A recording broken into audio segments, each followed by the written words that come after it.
Hello YouTube and welcome back to the channel here today. Today we're going to be watching an amount of Apothecary Diaries back here again today for some more. Very excited to be here, I might add as well. So here's the deal, you probably see the title of the video. I'm going to imagine it says one episode on it. I apologize, but we're going to need a little bit of a circuit breaker. I've been running behind for feels like 2 or 3 weeks now, and just kind of getting this out and getting a nice reset on Monday will be beneficial for me actually making it, I guess. I don't know, it's just, this is Sunday I'm recording this. I normally record this Friday, so bad. Not going well. I take solace in the fact that I'm on an odd number of episodes anyway, so doing one here is actually probably fine. Gets me back up to that even number, helps me to finish like on episode 12, if that makes any sense, on the end of that first core, moving into the second. I'm imagining this thing has 24 episodes again in the end. I don't know. We'll find out in time if my kind of gambit pays off, I guess. And again, I'm leaving the door open. Maybe this episode is super nothing and we need to watch another one. I have both downloaded for that reason. But yeah, it's called The Empress Dowager. I'm going to imagine there's content there. Speaking of which, the best way to start the video is to start the video and to start the content there within, starting here with Kelvin. Regarding my comment on Mau Mau calling her dad adopted father instead of just father, I think she only called him father out loud a few times before the viewer found out he was her adopted father. Since then, she's been mostly calling him adopted father when talking to other people. Okay, so that's just a mistake from me. Just a clarification, that's good. And Gus adds here probably another good point. People know, at least certain characters in the know, now know. In the show now know? Is that what I meant to say? Anyway, people in the show now know that Lacan is Mau Mau's father. Important people. People that Mau Mau would be talking to quite often. So they don't want to confuse anybody. Or Mau Mau doesn't want to confuse anybody by saying the wrong thing. So say adopted father. I don't know. Makes sense to me, I guess. I do like Kelvin noting here that she always calls him dad in her inner thoughts, though, not giving Lacan that credit, of course. Despite the two being on decent terms now. Better than they were previously, I would say. Oh, so this is really fun from Glank. If I go to the sequence in the opening, which I'll just get up now. Here we are. This is the sequence in the opening where we kind of go through everybody and they're doing their thing. So, again, just got it playing here. Yeah, nothing different here. Two Lao Lans, that's all sweet. She looks nonplussed about the whole thing. Li Shu is scared. Great. They're not the same character. That's the reveal, everybody. Oh my god.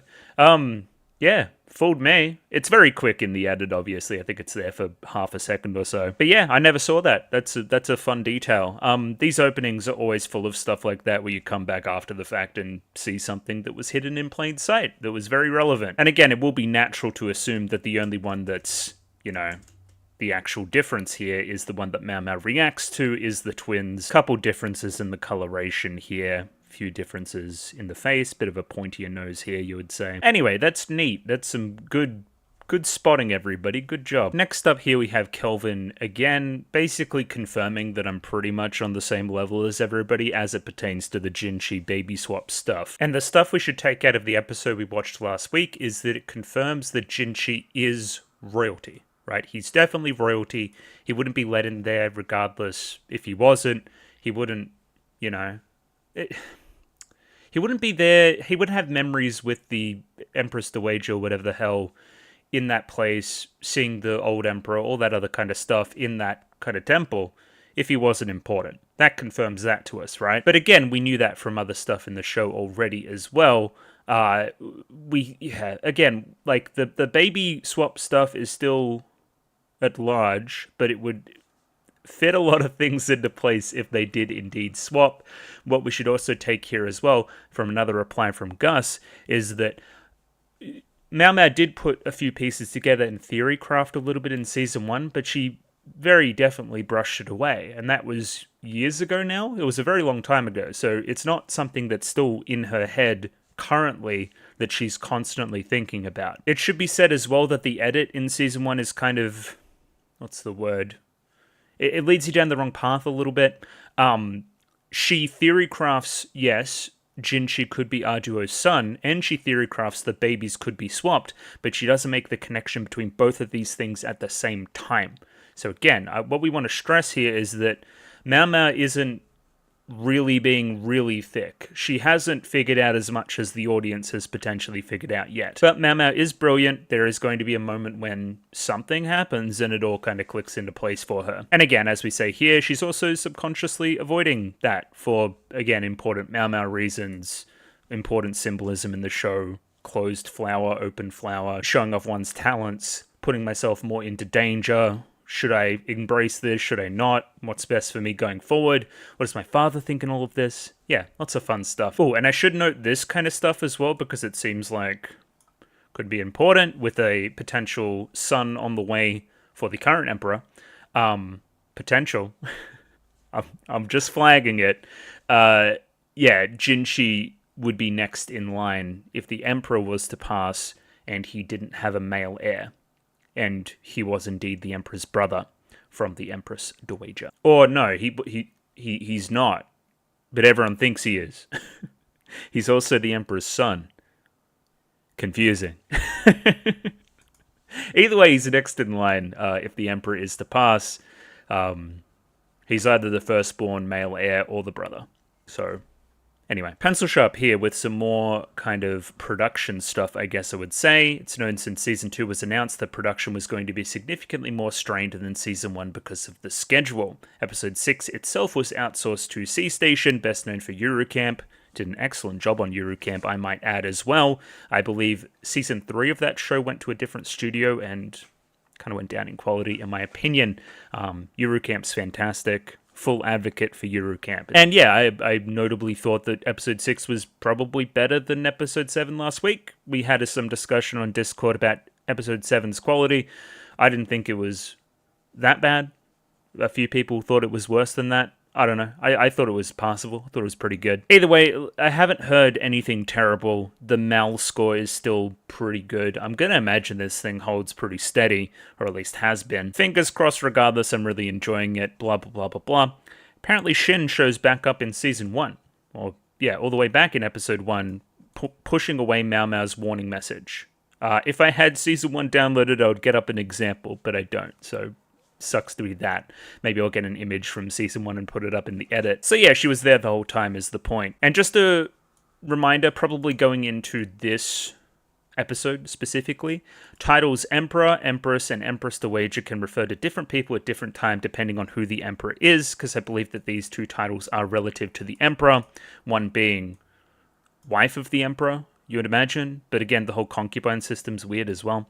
And the Empress Dowager, who is the mother of the Emperor, which again, if the Emperor changes, then the Empress Dowager changes as well. So again, just keeping an eye on it, trying to keep track of who's who at what time, and again, important stuff there. And you know what's really annoying? Look at this. Okay, I mean, you can't look at it, but Studio has changed its view to the point where it's cutting off this top comment even though I'm scrolled all the way to the top. So yeah, I'm going to need to do something like that in a new OBS window to make this thing work. That sucks. And really, it's just this final comment here from Gus N about the lizard thing, about the lizard tail and it growing back. She's talking about cock again, kind of at the end of that one episode where she says, a drug that makes them grow back, would I be rich? Especially in a land that has so many eunuchs, of course. Again, maybe the lizard tail is involved there somewhat. I get the joke now, that's quite funny. And with that, we'll finish up our YouTube comments and we'll go over and give Patreon a little bit of a shout out. If you're really itching for those new episodes of Apothecary Diaries, or Land of the Lustrous, or Sayonara Zetsubou Sensei, the Patreon is available for you. $6 a month gets you access to videos 1 week early. Many people have done this, up to and including Mickey Babbers, AJ, Bananarama Hamadama-sama, Bisa, Capella, Choba Ribby, Copley, Dapper Dwarf, Darky26, Ed, Fancy Question Mark, Fleur Nightingale, Fruit, Fusel, Gloria Tandabre, Glyke, Greybeard, Guanal, Gus N, Hans Peter, Ika, Iwayuru, Yako Yavnen, Jacob R, Jami Boo, Joran, Kazogtha, Kelvin, Clem, Nosta, Cot Begemot, Lick H, Lou, Marco-san, Mistake L. Chen, Molly Weinberger, Mr. Maniacs, Parnek, Pensonsharp 333, Ragashingo, Ronlad BNK, Saint Lily, Sal, Sam1373, Skeleton, Tentacult Member, Waifu Overdose, Without a Net, Yuki Ali, Zach, Shinshio Ayoshi, Akumensa, Binchi, Voodoo Chili, and Aidan O'Brien. Thank you to everybody for giving me money. I enjoy the money. Last week, kind of two pretty separate episodes, but keeping an eye on the major things that we've been building up in this first core, which is broadly this plot around abortions, preventing pregnancies, power grabs in the rear palace, Xiaolan learning to write, Jinchi working in the background on some stuff, Mao Mao learning stuff in the process as well, the twins in general. And I'm seeing this broad quarantine thing brewing still. But again, kind of went into it last week. May just be me confirmation biasing my way through this thing. We'll see. Either way, episode is called Empress Dowager. I would imagine we're diving in a little bit deeper on the royal family type side of things. So looking forward to it. Yeah, let's get that episode up now. Episode 8. Rightio, I have episode 8 up there ready to go. 24 minutes flat on this one, so sync up accordingly with your own copy. Again, I have the Crunchyroll subs very close to the official stuff there. Should be very similar. If not, there's a picture-in-picture version in the description below. So yeah, just going to give it a 3, 2, 1. Rightio? 3, 2, 1. Go. And we're back. With Mao Mao in the pond. It's probably another thing in this opening. A lot of water. As seen there. One to watch. I don't know. Cleansing oneself, coming clean. Had a really beautiful scene in season 1 in a bath with what's her face? Mei Mei. Is it Mei Mei? One of the ladies of the night. I'm bad with names. Yeah, her, you know. Mei Mei, Pyrin, and the other one.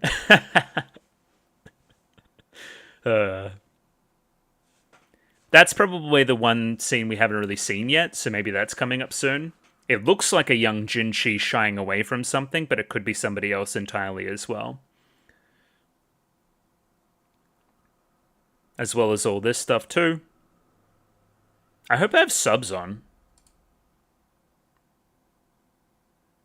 I do. Good. A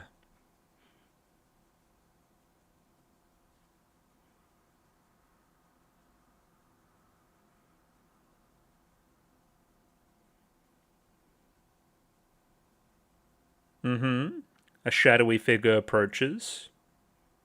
The Empress Dowager. I think. Okay, that seems intense. I never noticed before. We're calling it episode 32. Like they're all together.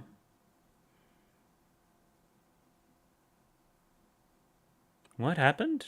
Oh, okay.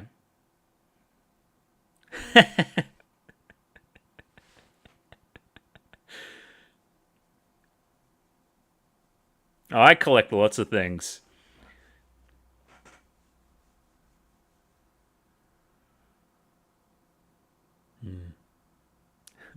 What's the bad side?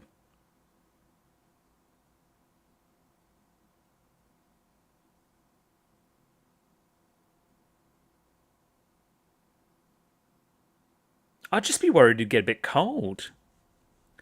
Sheds aren't potential, like they're not well insulated.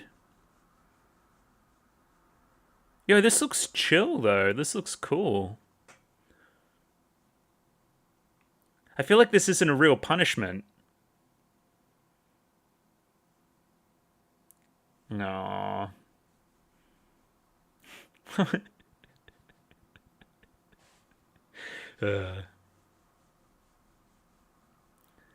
Yeah, she doesn't work the same as us.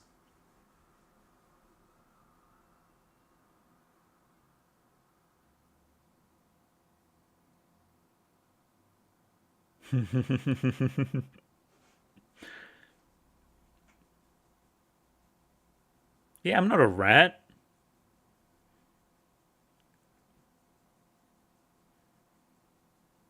Nope. Yeah, that's the other girl. She collects insects.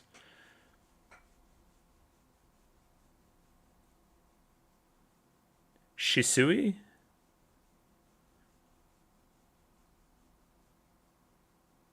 That's not me. There's another one. Oh, actually, yeah. That was partially me.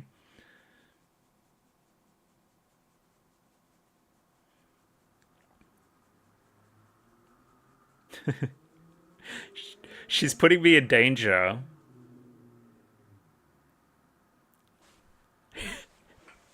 Swallow your food before talking. She could be a real phantom. Thief.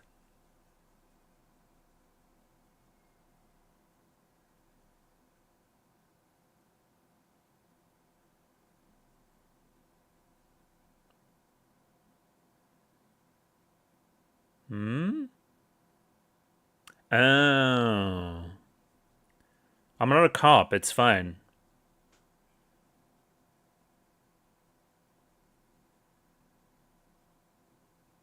Lizard tail.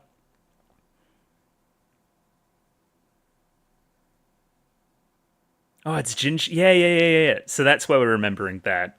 Gotcha. Jinji-sama. This scent is insane.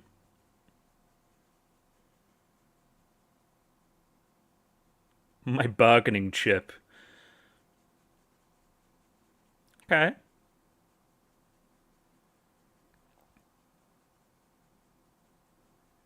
I could have guessed that myself. Without giving up my bargaining chip.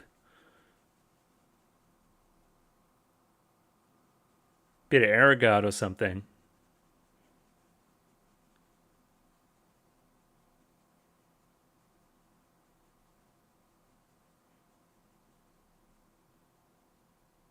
Hmm.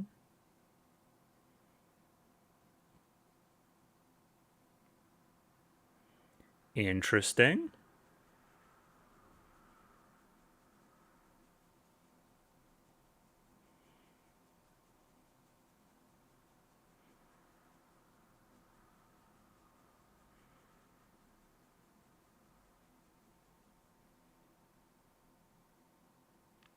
So who's giving this information?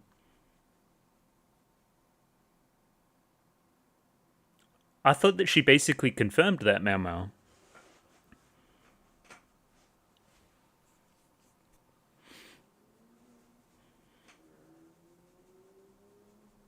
A lot of this is popping up, for sure.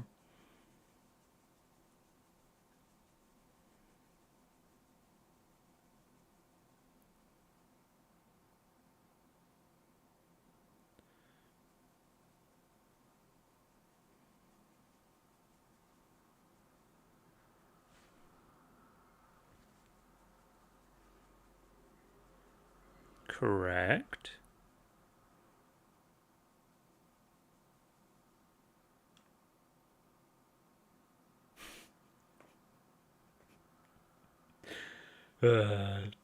You look the exact same. Come on now, Mau Mau. Have a bit of self-awareness. Nope.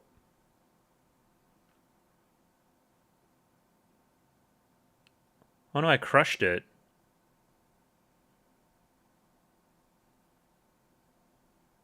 Did you crush the bug? Yeah. Ew. Is that cage gonna hold them at all? Bugs are good at sneaking in and out of places, is my point. What is your deal? Okay, you're gonna babble to anybody that'll listen. Interesting.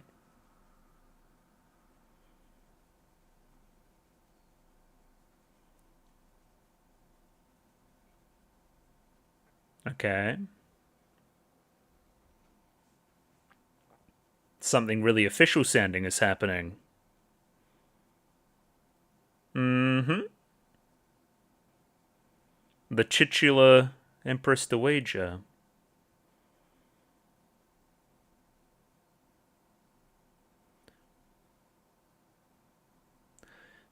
I believe it, knowing what I know about the previous emperor.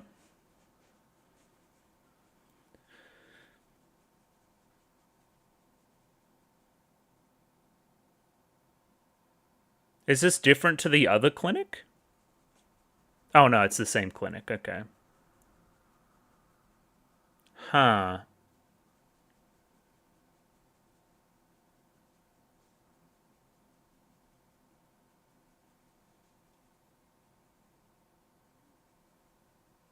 Mm-hmm.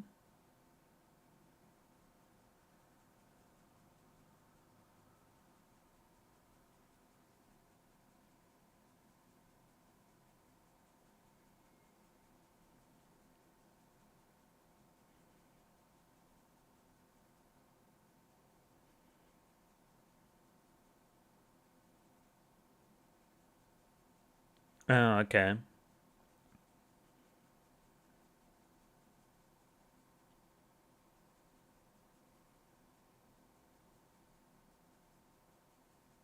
That's what I was gonna say, yeah. Yeah. I was gonna say, because, like, essentially slavery still exists.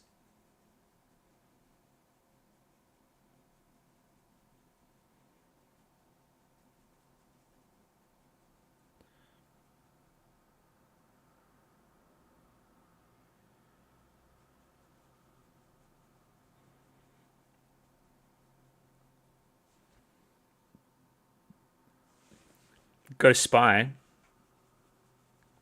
Smart. What did curiosity do, Mau Mau?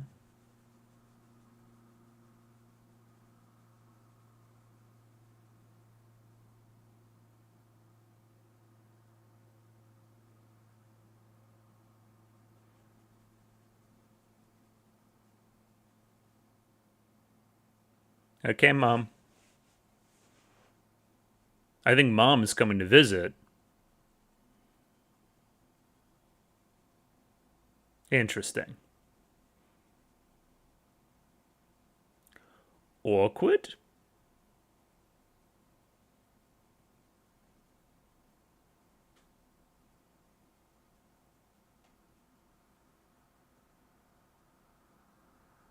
Well, she's also not stupid.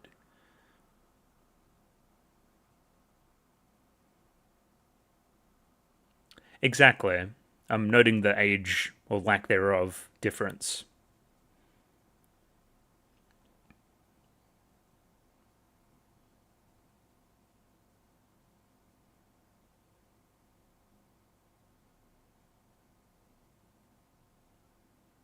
Oh, okay.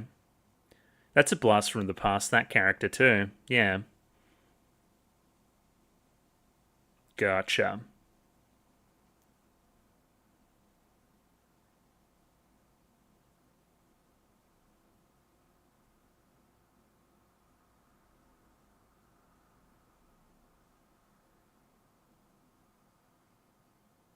She seems chill. Okay, just you two alone? Oh, okay, I see. Gotcha. Alright, what are we going to talk about, scary lady? A new quest?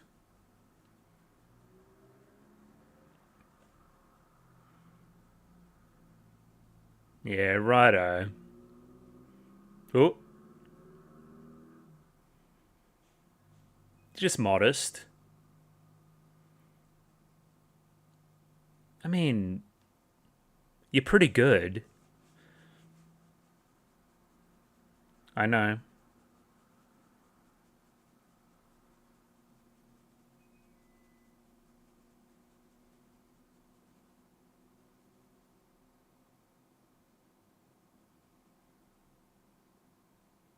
Gonna need some specifics.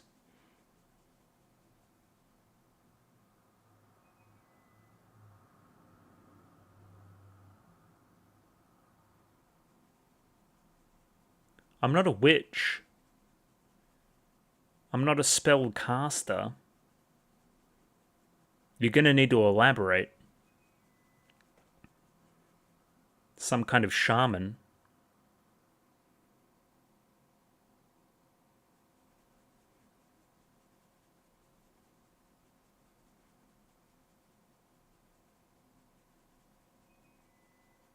I certainly don't like him.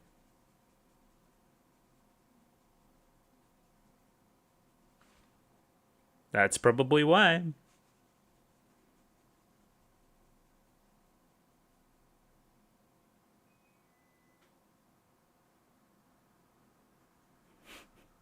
Play the Danganronpa clip. If you know, you know.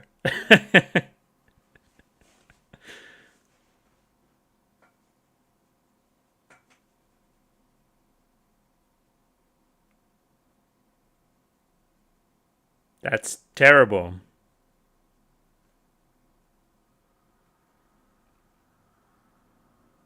Mm-hmm.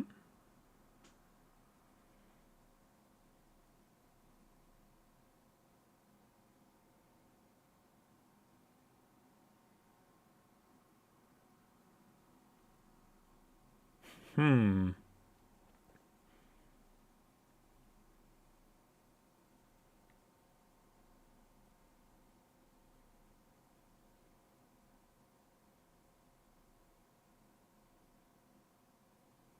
Stop thinking about that, Mau Mau. That's scary stuff. It couldn't possibly be the case. Okay, tea party.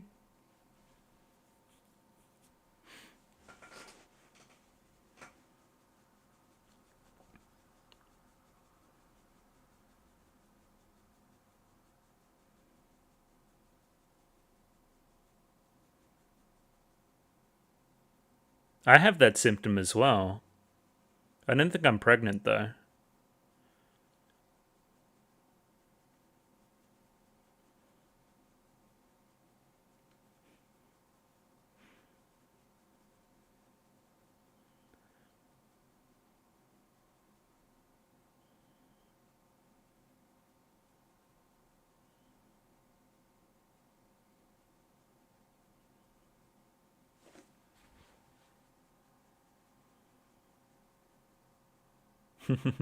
It's an oxymoron.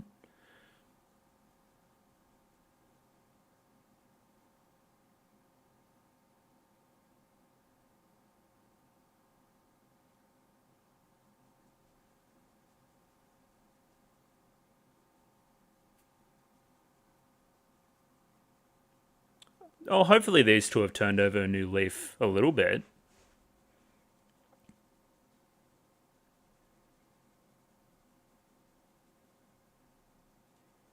Because I'll beat her ass.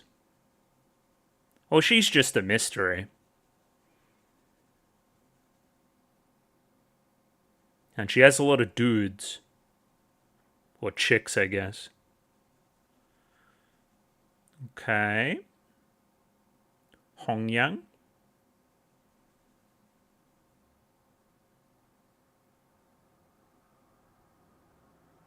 You're not required?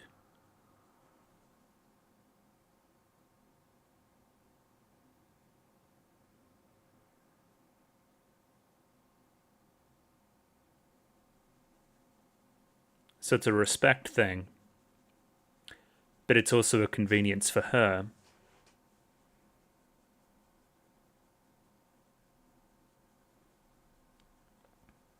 Are we going to get more context here at all? Okay, we're going to get more context now.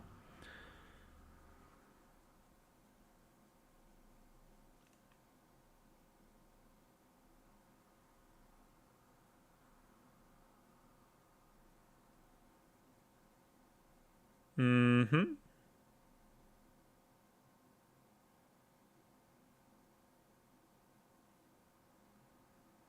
Now kiss.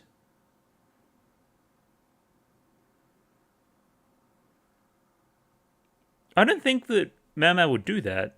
But anyway, it's good to see that she runs a tight ship.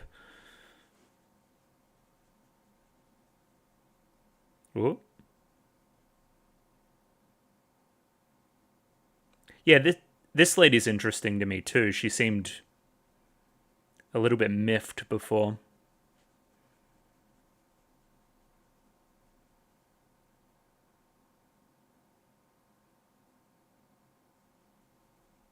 Mm-hmm.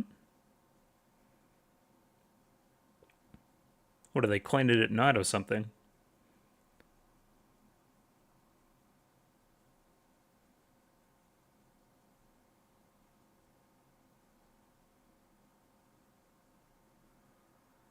That's pretty filthy then.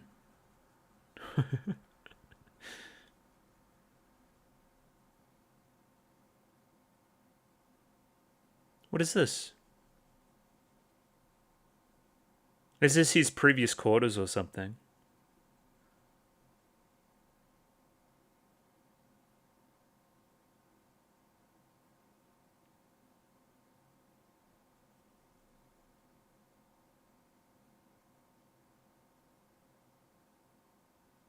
Okay.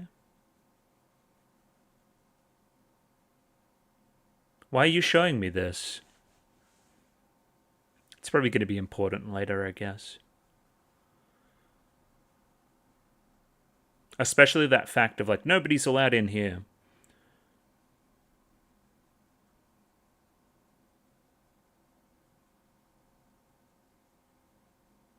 Mm-hmm.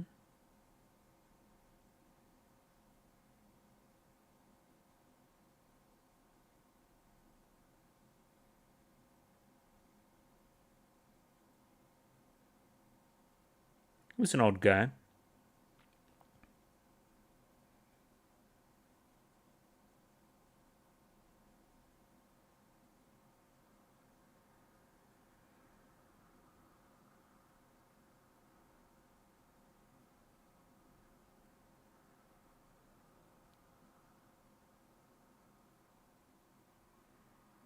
So you wouldn't know if you're culpable?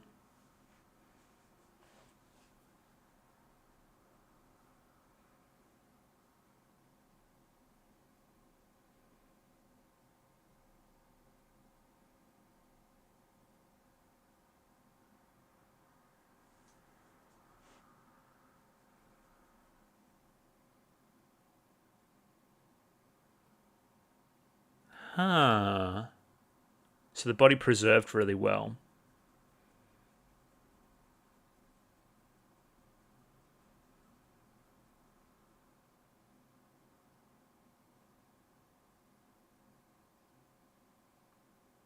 Well, there's a medical explanation, obviously. And something to do with that room, too. Maybe. Correct.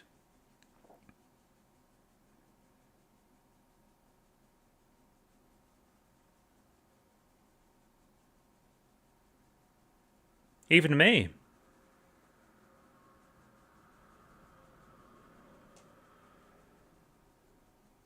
Even the quack doctor. Okay.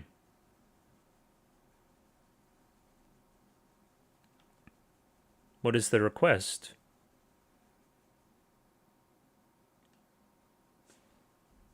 Oh, come on.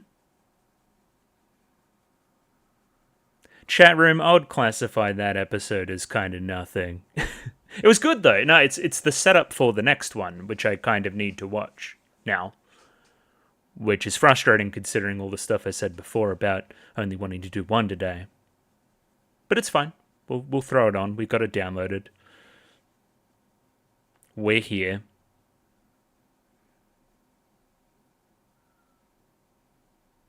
Really interesting scene with Hong Yang. I wonder if that'll come back for a reason. You would imagine it would. Okay. The other thing which I thought broadly in the episode is that we were suggesting that somebody had some medical knowledge and is feeding some information to people. I was wondering if that was the Empress Dowager herself, just based on the framing in the episode. I was like, is she the mastermind here? For some reason, does she not want, more kids from Hongyang or not Hongyang, fucking Gyokyo and Lifa or any of them? But no, that's not the. It doesn't seem to be the case thus far, at least.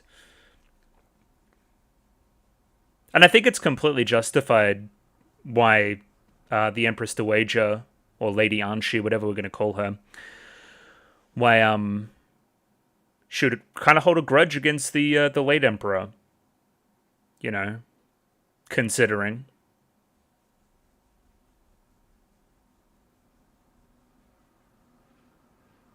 Sure. Sure. And yeah, we'll dive straight into the next one now. Radio, episode 9, up there, ready to go. 24 minutes flat again. Same things as last time. Picture in picture. Let's give this thing a 3, 2, 1. Radio, 3, 2, 1, go. And I'm recording, which is always good too. Alright, I'm keen to learn more.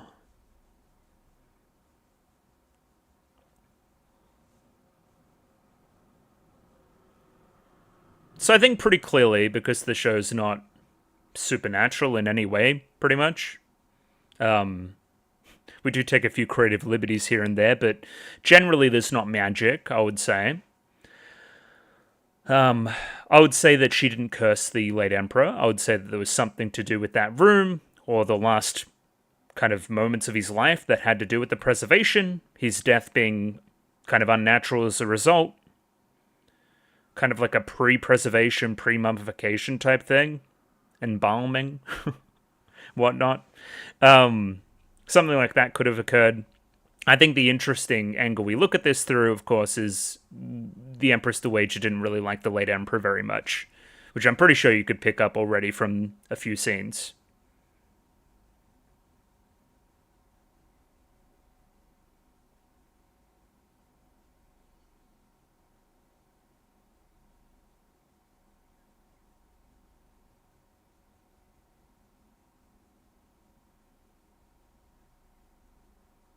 We must know that the general public talks about this emperor's brother, that is a recluse as well, and that she had that pregnancy a long time after the first one.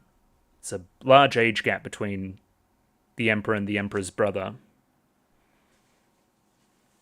Okay.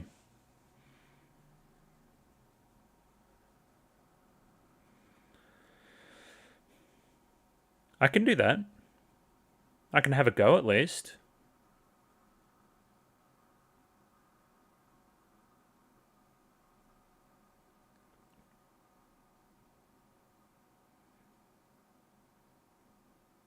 Mm-hmm. Yeah, what is this request?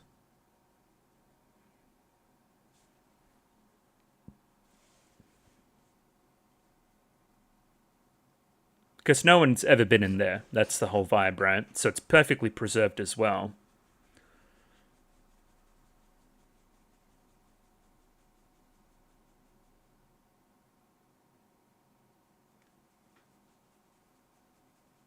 Yeah, I forgot about this character. She's funny. I like her.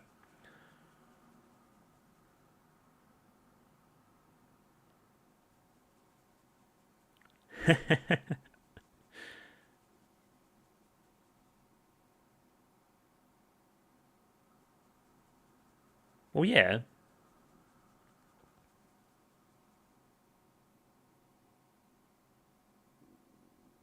She's kind of evil.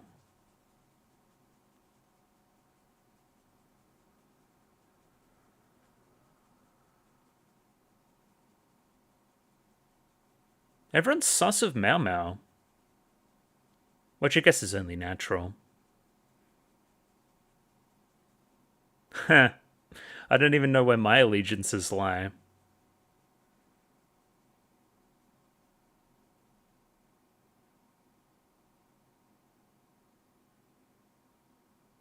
I'm gonna read about Mao Mao.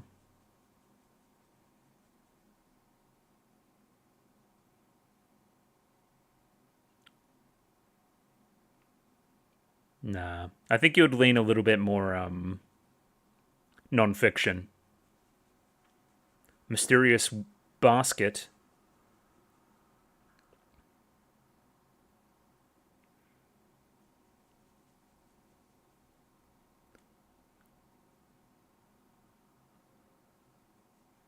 I remember we saw these last season. What do you mean, what I think?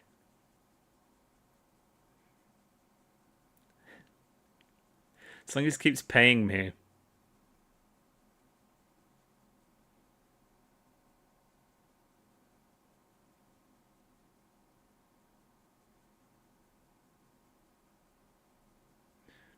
He was a little bitch.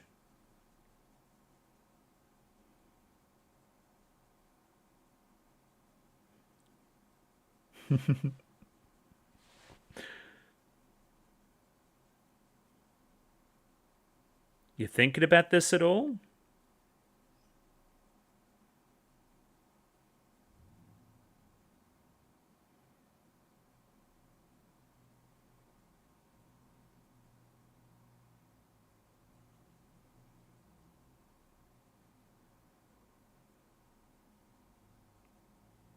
Are you going to read between the lines, Mau Mau, at all?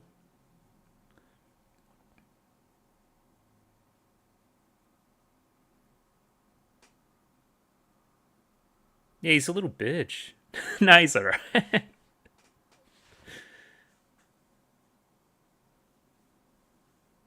Yeah, but he seems pretty important, Mau Mau, no?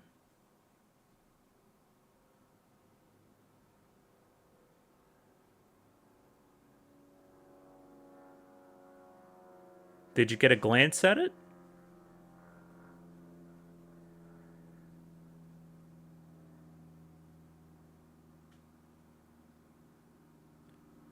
Golden nugget.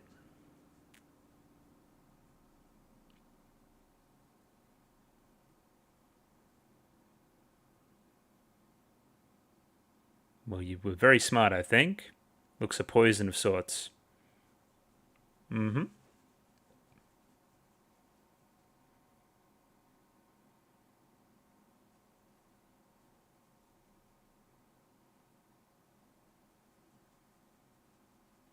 Hmm.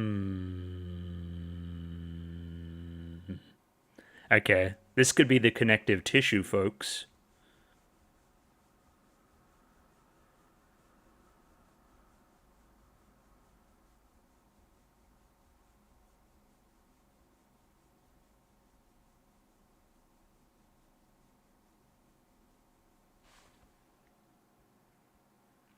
Okay, I don't know what it is. Looks like a little golden thing.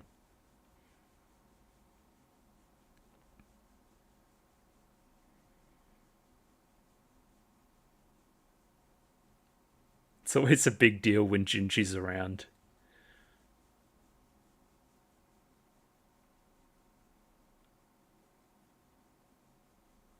So 6 years this room's been untouched, is it?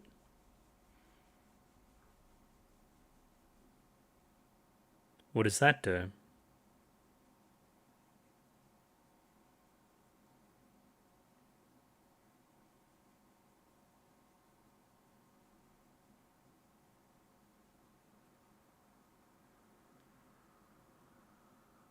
Jinji's impatient?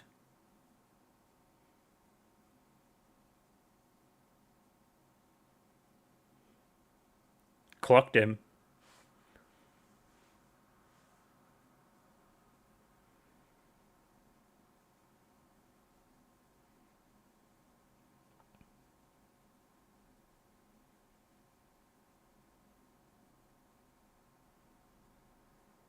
There was colours on the ground I thought I saw.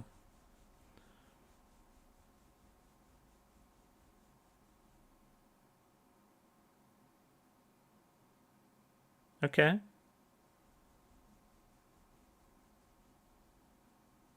Very polite, Mau Mau.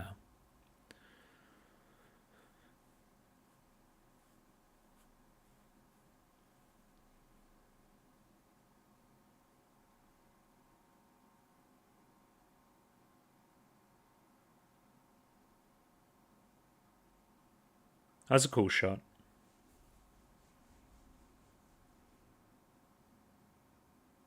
What the fuck? Did he white boy out and punch a hole in the wall?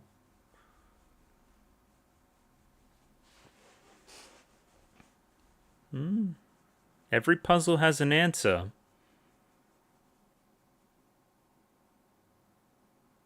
Who the fuck are you?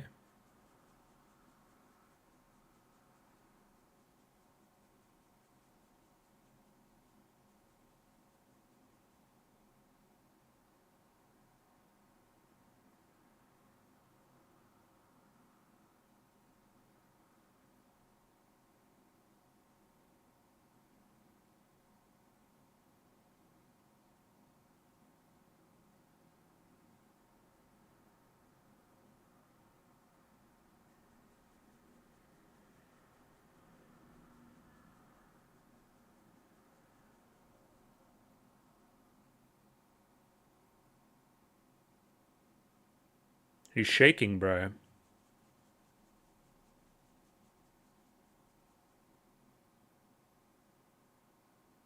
Oh.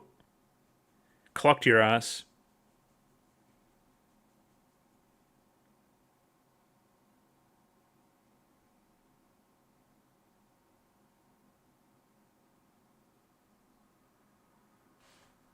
I really like her voice, too.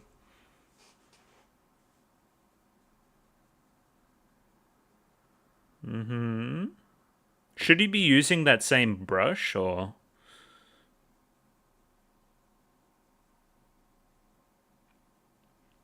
Hidden painting? Oh. Oh, yeah.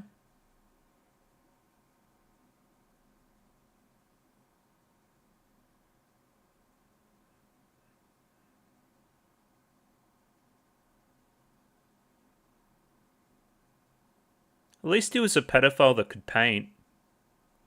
That's pretty cool.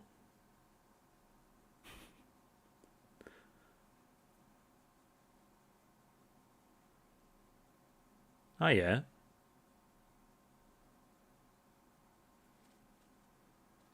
That's what I thought we were going to. Not with the arsenic specifically, but I thought the painting would connect into that.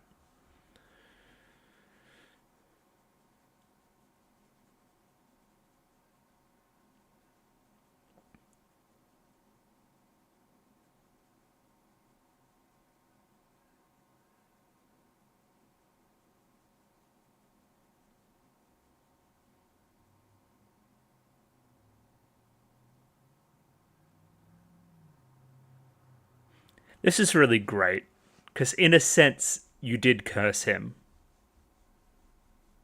Because who's in the painting, right?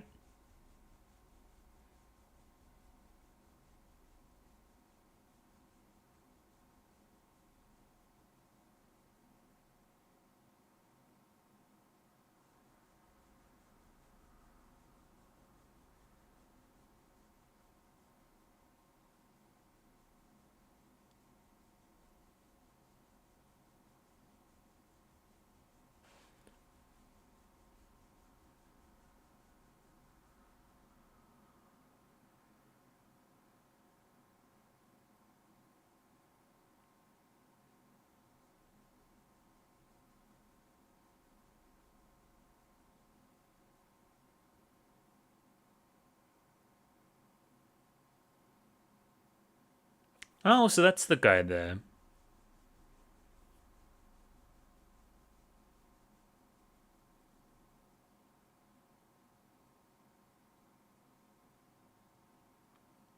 So it wasn't the Empress Dowager. It's a generation above, right?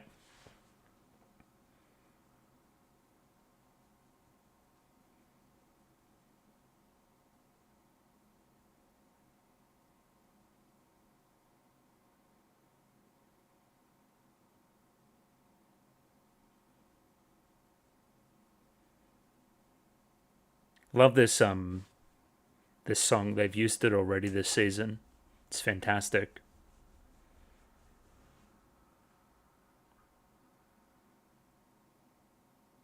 Thoughts?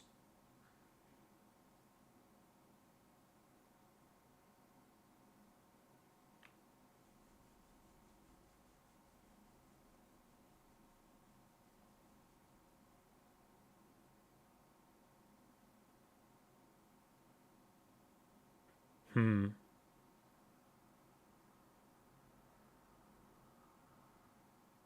I'm not even in the picture, bro.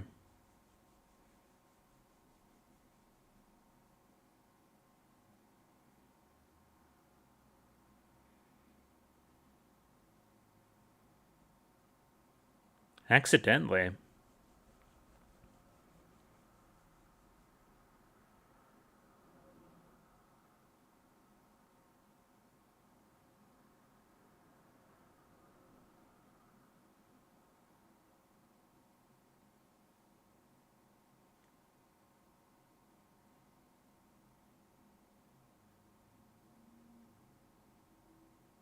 But you...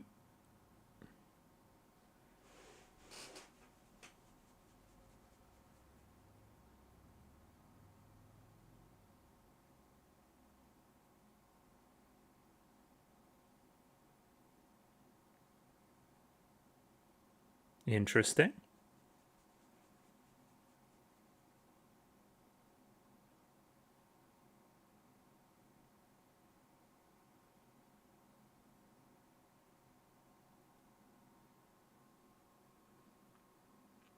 It's directed like a horror movie.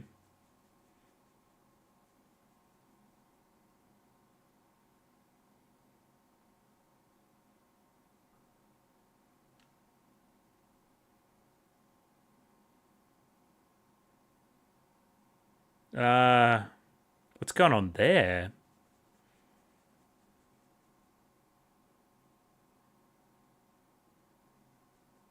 Mm-hmm.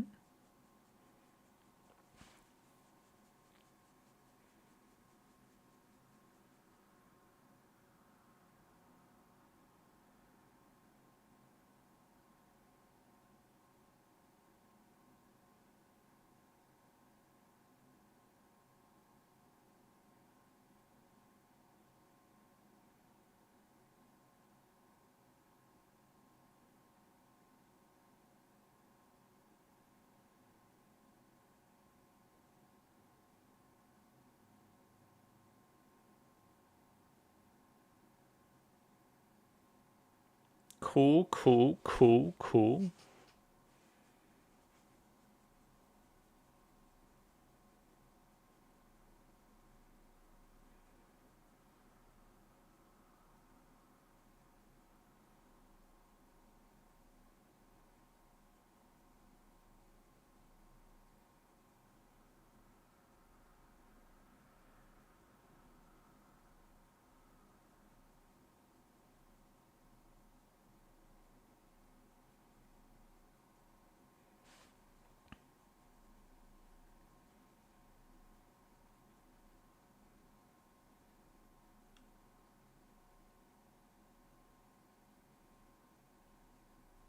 Huh.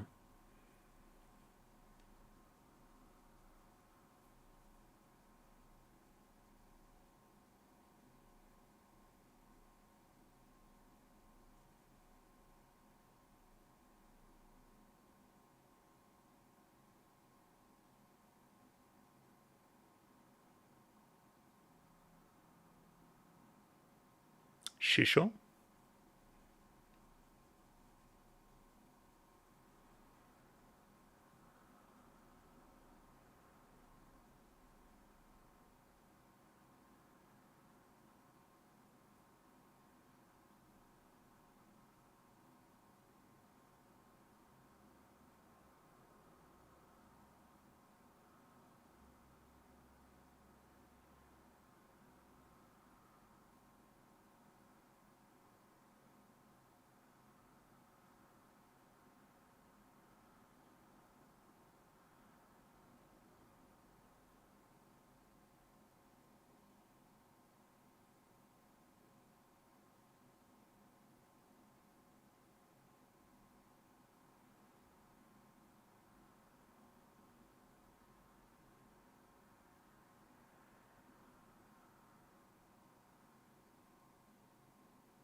Oh, yeah.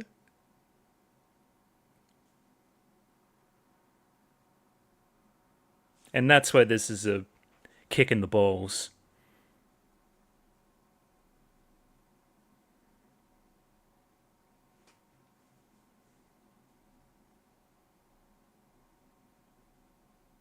How did he? Oh, a long time ago.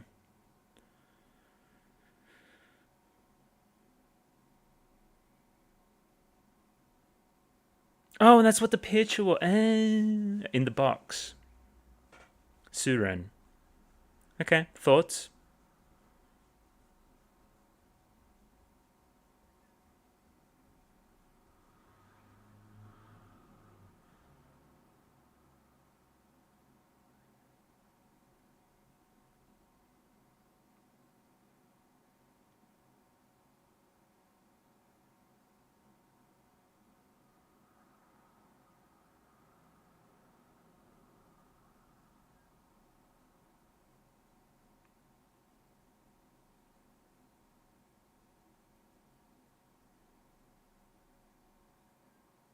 Interesting lines. Yeah. I put that one together, folks.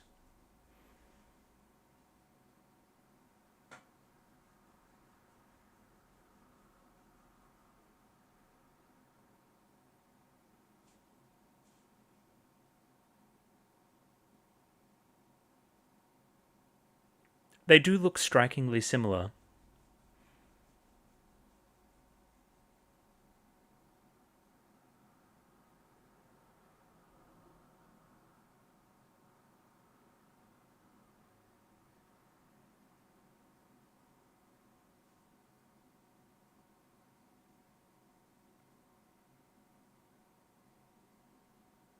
Yeah, this scene too, right?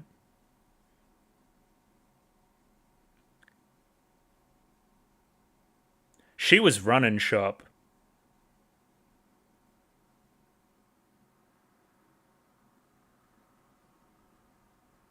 Okay, so everyone knows too. Okay.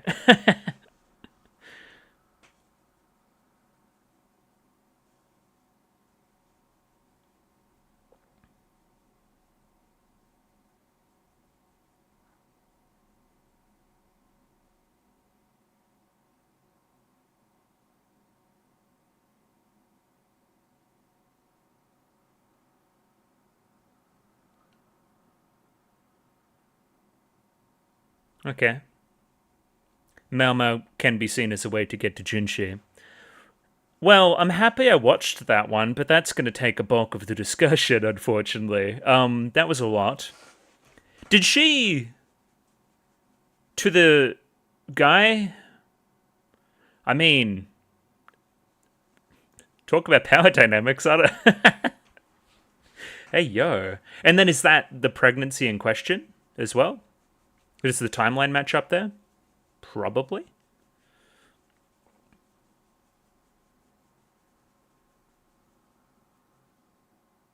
Anyway, that was a lot. That was a lot. I probably need to, even honestly, open up some document somewhere and do a little bit of a not a timeline, but you know what I mean, like a family tree, and like clarify a few things, just to get all my thoughts out on a piece of paper and check on them and stuff.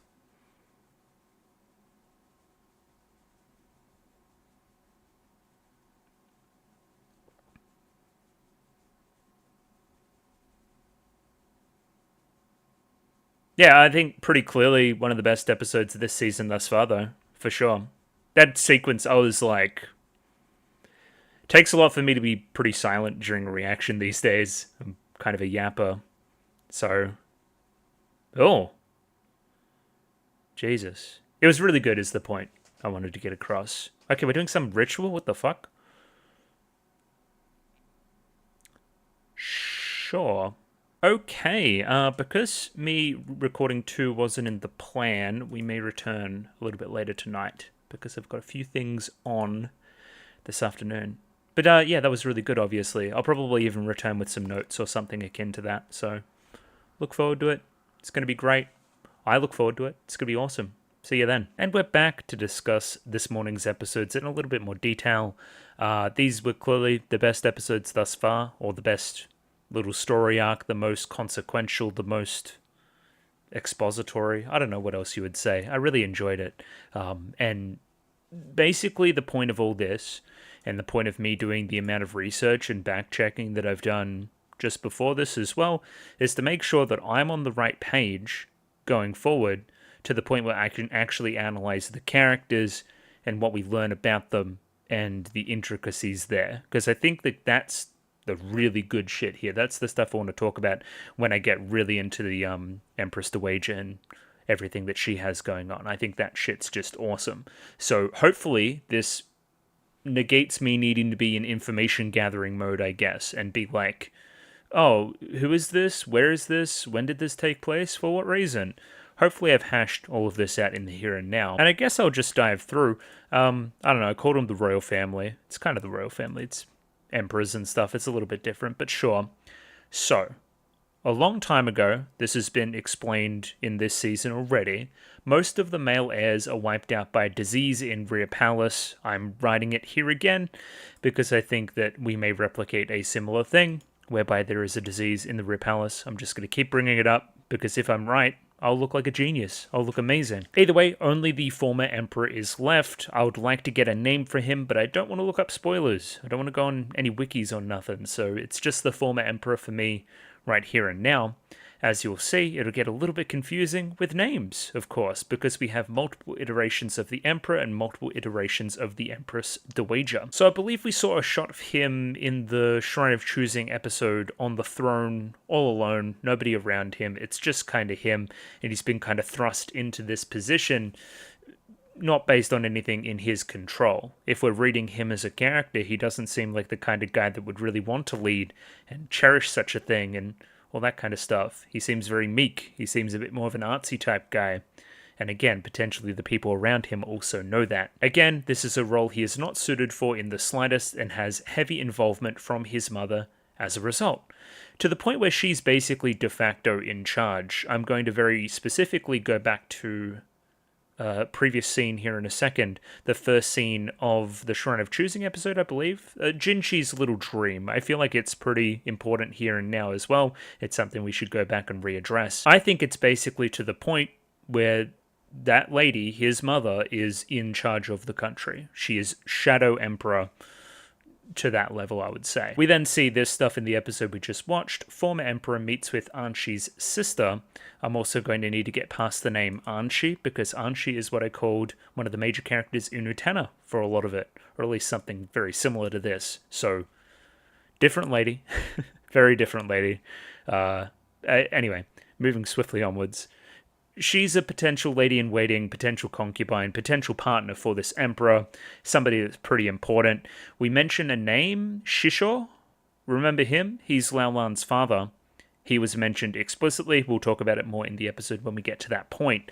But that's why she's important. That's why she's a potential match for the Emperor. We're going to see how he ties into the whole Anshi situation as well, because I feel almost as though Lao Lan is Anshi Mark II, where Lao Lan is a little bit more controllable. I feel like everybody wants power, and Shisho wants to be able to control somebody that is next to power, especially with a particularly weak Emperor. Therefore, let's move this piece here. Let's see if we can control the Emperor via doing that. That doesn't work. Shit, let's try again with Lao Lan. Sure, that's something that's bubbling away. It's not really specific to what we're doing here and now. Anyway, this guy, the Emperor, the former Emperor I should say, gets super nervous and weird about it, pushes her to the ground. It's clearly not something he's comfortable with. Instead, Anshi goes over to comfort him. We'll talk about this moment as well. Is this a voluntary choosing of her in this moment to dedicate her life to this? To when I saw him, I didn't feel like the country was being led correctly. Is this something to the point of I moved in at this point to this vacuum of power as well? I sensed something at such a young age, or is there a little bit more innocence to it? On some level, there has to be a lot of innocence, considering her age, and that is a touchy subject when it comes to the former emperor. Not to psychoanalyze the guy, but it seems like his childhood was taken away from him a little bit. He was thrust into power very early. He seems to have a complex about wanting to reattain his youth. It is manifesting in unhealthy ways in sexual relationships, it seems. Pretty cool. So that's not great, obviously, but again, I don't know, he died. It's chill. Cool, so he becomes attached. They quickly have child, so she is very young. Anshi's son, who's the current emperor, is born via C-section. Very cool. Luhrmann's involved. He's had involvement all the way back then to the Rear Palace. We'll reread the episode something about him needing to become a eunuch there at that point as well, so it's explicitly tied into Mao Mao and her story. As Anshi continues to grow up, the former emperor becomes less interested in her and remains only interested in younger girls. Pretty cool. Unsure about this part, this is for me, but Anshi forces? It certainly seemed that way. Another pregnancy from the former emperor, right? And again, this is the drama and the stuff that I want to dig into, but that is clearly, she's scornful because of this. He's moved on to something else. On some level, yeah, that sucks, he doesn't love me anymore, but on another, more practical level, This guy that's in power and has power is slipping out of my fingertips, and I gotta find a way to get it back. And again, not blaming Anshi in any of this either, I guess. She's been through a lot. She's a very interesting character. I would never describe her actions as kind of brashly as that. I feel like they're very premeditated and at the very least very interesting. She's quickly become one of my favorite characters. I really love her stuff here. So again, my understanding from here is that forcing another pregnancy from the former emperor gives birth to the current emperor's brother, which is a whole can of worms, as we've gone into. There's the whole theory about the baby swapping and the whatnot and the blah, blah, blah, blah, blah. I'll cover that stuff down below when I do a little bit of a family tree. However, we also have it confirmed that that is also the same night that Arduo gives birth, so I don't know, put two and two together. Luhrmann, again, extremely involved. Mao Mao theorizes to the point where that's why he's not here anymore, is because something happened there, right? Cool, then time continues to pass. Former emperor becomes increasingly reclusive in his older age. I believe that this happened a lot earlier than this point as well, part of the mother's manipulation, as we'll see in this scene that I have down here. Hey, go to your room. Let the person that's actually in charge deal with all of this. You go in your room to paint. You'll have your one servant guy there. It'll all be chill.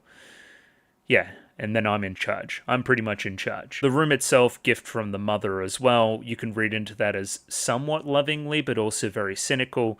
Again, she knows that he's had his innocence and his youth stolen from him. This painting room is also a way for you to grab that kind of stuff back. It also has the implication that I'm putting you in here in basically house arrest where I'll do everything, but it's the thought that counts, I guess. Now, this is the part where I think, this is at the very end of the episode, I feel like this is up to interpretation. I think we imply it's unclear whether the painting in that room that was under the wallpaper was of Anshi herself or of the former emperor's mother. Anshi is initially of the opinion that it is of the former emperor's mother, the previous Empress Dowager, and she is obviously scornful about that. Again, this domineering female figure that's had control over his life from the very start. It's basically the most toxic in-law relationship ever seen. Yeah, again, there's a scene here in a second. She gives her a bit of a scowl. She doesn't like her very much. Which, now thinking about it, that's obviously reflecting the scene between Gyokyo and Anshi that we see in these two episodes here today as well. A little bit more cordial there, but there's still drama. Now, I believe the confusion comes from the only painting that the former emperor ever did of Anshi was one when she was very young and she was wearing a golden or yellow dress. Therefore, the girl that's in the golden or yellow dress could potentially be her. I think that's where we're getting at it from. It's all connected into the gold thing, the MacGuffin this episode. And then, yeah, the Emperor dies from overexposure to the paint, to the arsenic or whatever, and ends up preserving the body. That's when we involve Mao Mao, and that's kind of the story of what happens here. Very, very cool. And this is very basic, but I've put this together very quickly. Each kind of break here denotes a generation, I guess. So this is how I think it's going, with obviously this stuff's a little bit up in the air at the moment, as we can obviously see. Cool. Former emperor's mother. Clearly the oldest. Cool. Bunch of dead sons. Nobody else can take the throne but the former emperor himself at that point. Plus Anshi gives you current emperor. And also the emperor's brother after a little bit of time. He died to honey. He died to honey, I believe. That is my belief. That is my belief from the deductions made in the plot, and it would make sense. It would also fit in thematically with a few things as well. I'm of the belief that this is the case. So we can almost cross that out or whatever. I don't know. Do we even have a cross out here or something? Something akin to that? I don't know. We can bold it. Sure.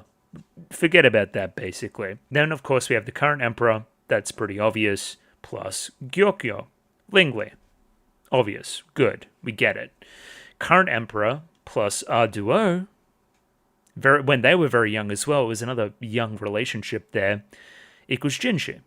Therefore, Anshi would be Jinshi's grandmother. Cool. He would be the grandfather, despite being told that he's the father. And this would be the great-grandmother. Cool? Cool. The current emperor, who you thought was your father at one point, was told it was your brother. It's actually your father. It's all very confusing, but we're getting there, I think. So this is just me after the fact, because I'm editing and I thought about something. I was actually thinking about it today at work, which is very cool. This whole theory, right?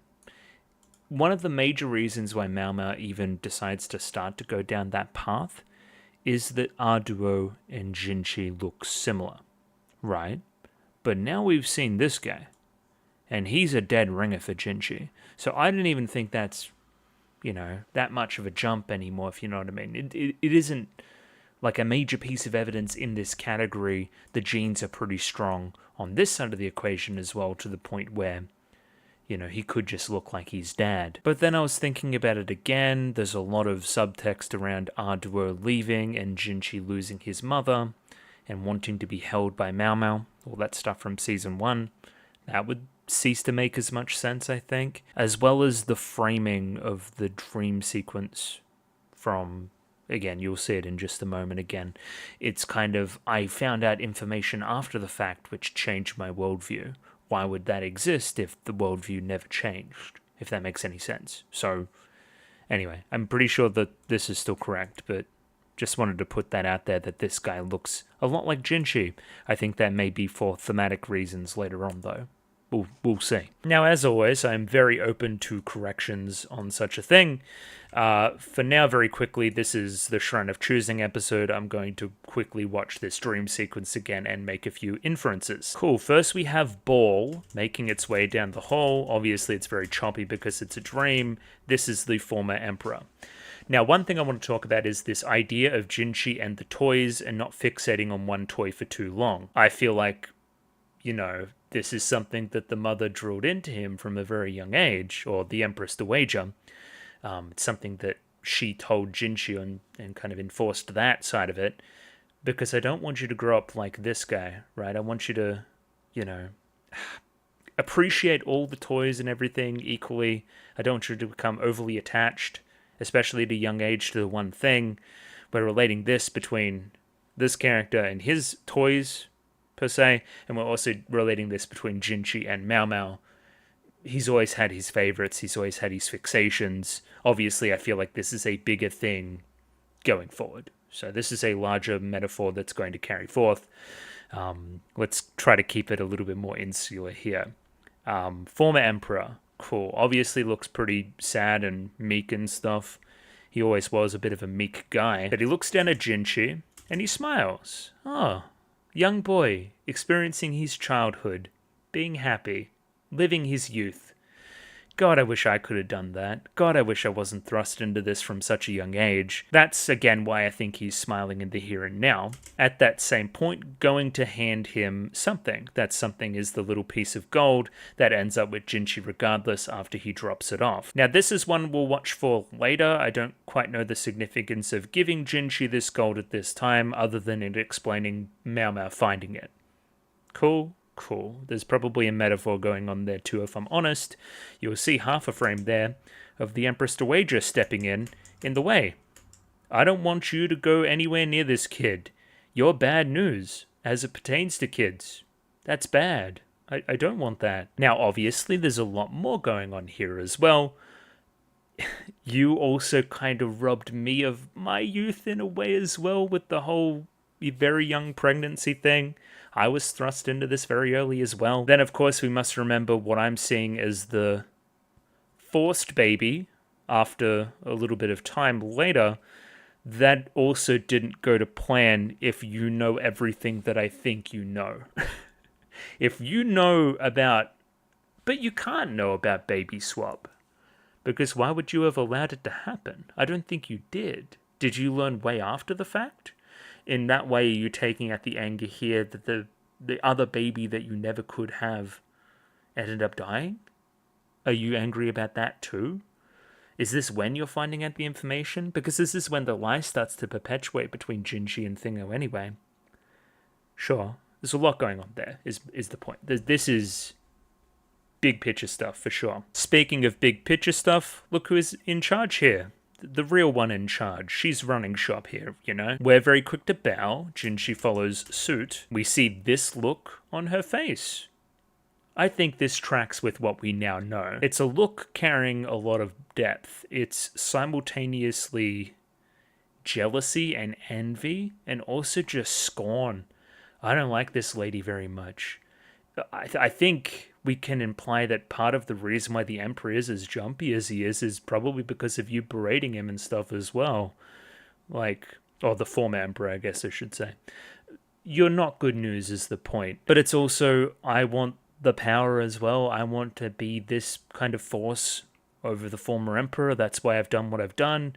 You kind of get grandmothered into this system where I had to work and weasel my way in a little bit more. And again, this kind of scornful relationship between, Empress versus Empress Dowager, I think is only going to play out again. It's only going to keep rhyming throughout time as that power vacuum continues to exist. This is fascinating to me. I would love to experience this character more and more. We see it explicitly here, the grandmother here, or whatever you want to call her, the former Emperor's mother, patting him on the back. Hey, you just return to your room. You've had enough here. The big boys are talking. And then, former Emperor drops that thing, and I pick it up randomly. Not knowing that it was poison. It could have killed me here at that time as well, but it didn't, which is pretty cool. And again, I think we imply at that time Jinchi didn't really know who those people were. It was told to him after a while that the old man was his father, and that was his grandmother, the older lady there as well. And the woman that I thought was my great-grandmother, or grandmother, was actually my mother. And the guy that I thought was my dad was actually my brother. But that's not correct. He's actually your dad. See, it's confusing. Anyway, until we get confirmations here, it's going to remain a little bit airy-fairy. Anyway, into the actual episodes now, 20 minutes into me recording this segment, and we have a little bit of time to go before we talk about that stuff again, so let's try to get out of that mode and start focusing on the episodes right in front of us. First, we have this opening scene, which is often something that you come back afterwards with a little bit more context and understand fully. So, this is the Empress Dowager with her little assistant person looking into the room where the former Emperor used to hang out. Obviously, she hasn't been in there checking shit out. She's not allowed to, but she's pretty scornful about the whole thing. She doesn't look like she's in a good mood. It's the central conceit of the mystery and the question that she has for Mau Mau. And all this Mau Mau stuff seems quaint now that we've gone full Game of Thrones tier royal subterfuge power grab big scale stuff.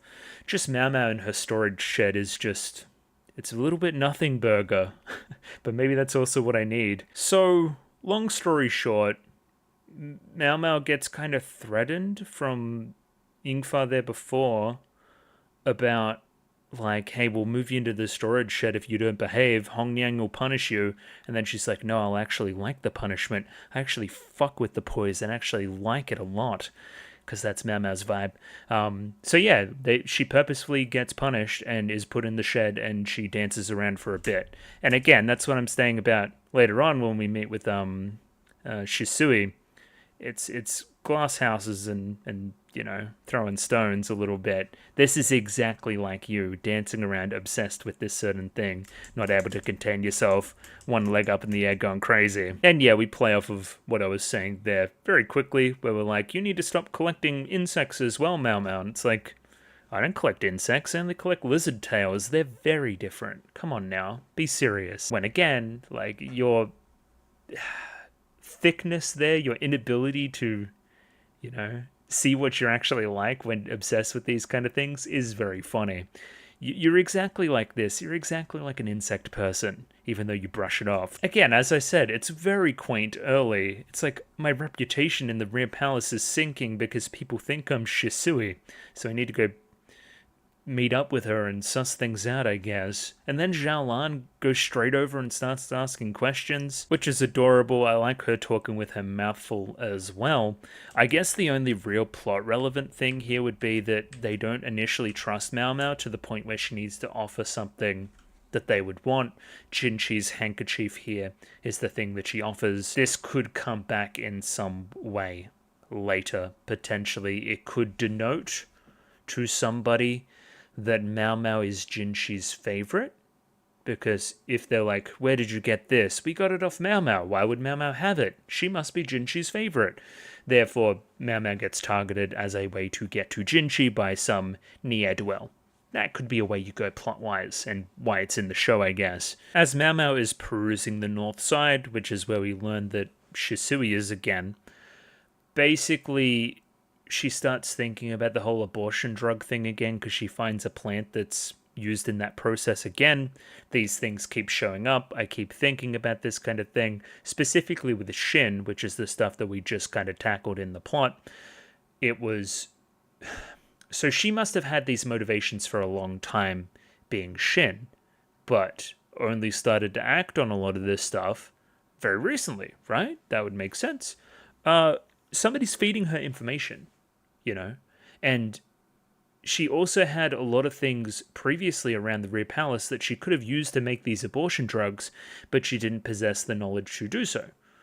So somebody's feeding her knowledge is basically what we're getting out of this. There is some secret mastermind within the Rear Palace up to this point who is feeding people with bad intentions knowledge that they can use to exercise said bad intentions. Now, I think a pretty obvious candidate would be the twins, because they're new, and it's only been since the caravan, so they're new characters since the caravan. Now, do I say the thing that I'm also thinking? Because we have another character that's new since the caravan, and she's right there, and she seems very knowledgeable, and a little bit scary, if I'm honest. Is Shisui a bit of a rat? Is that what we're getting at? Maybe. I didn't mean for that to rhyme either. Like, are we gonna zoom out and Shisui is the sister of fucking Surei or something similarly stupid like that? I do not know. But, hey, something's afoot. We're continuing to remind ourselves that basically every week. Again, did I say the edit really makes it seem like you're suspicious too? Like, if we go back here, let's do the whole thing. Suspicious person behind us. Somebody probably still here in the Rear Palace. Then we turn. We hear a shake in the bush. Turn. That person then jumps out. That seems almost red herring levels of obvious to the point of that can't be the case. You can't actually be evil. I don't know. Keeping an eye on it, I'm sure I'm not the only one that spotted this. Yeah, do you trust this evil person? She even smushed a bug in Mao Mao's hair.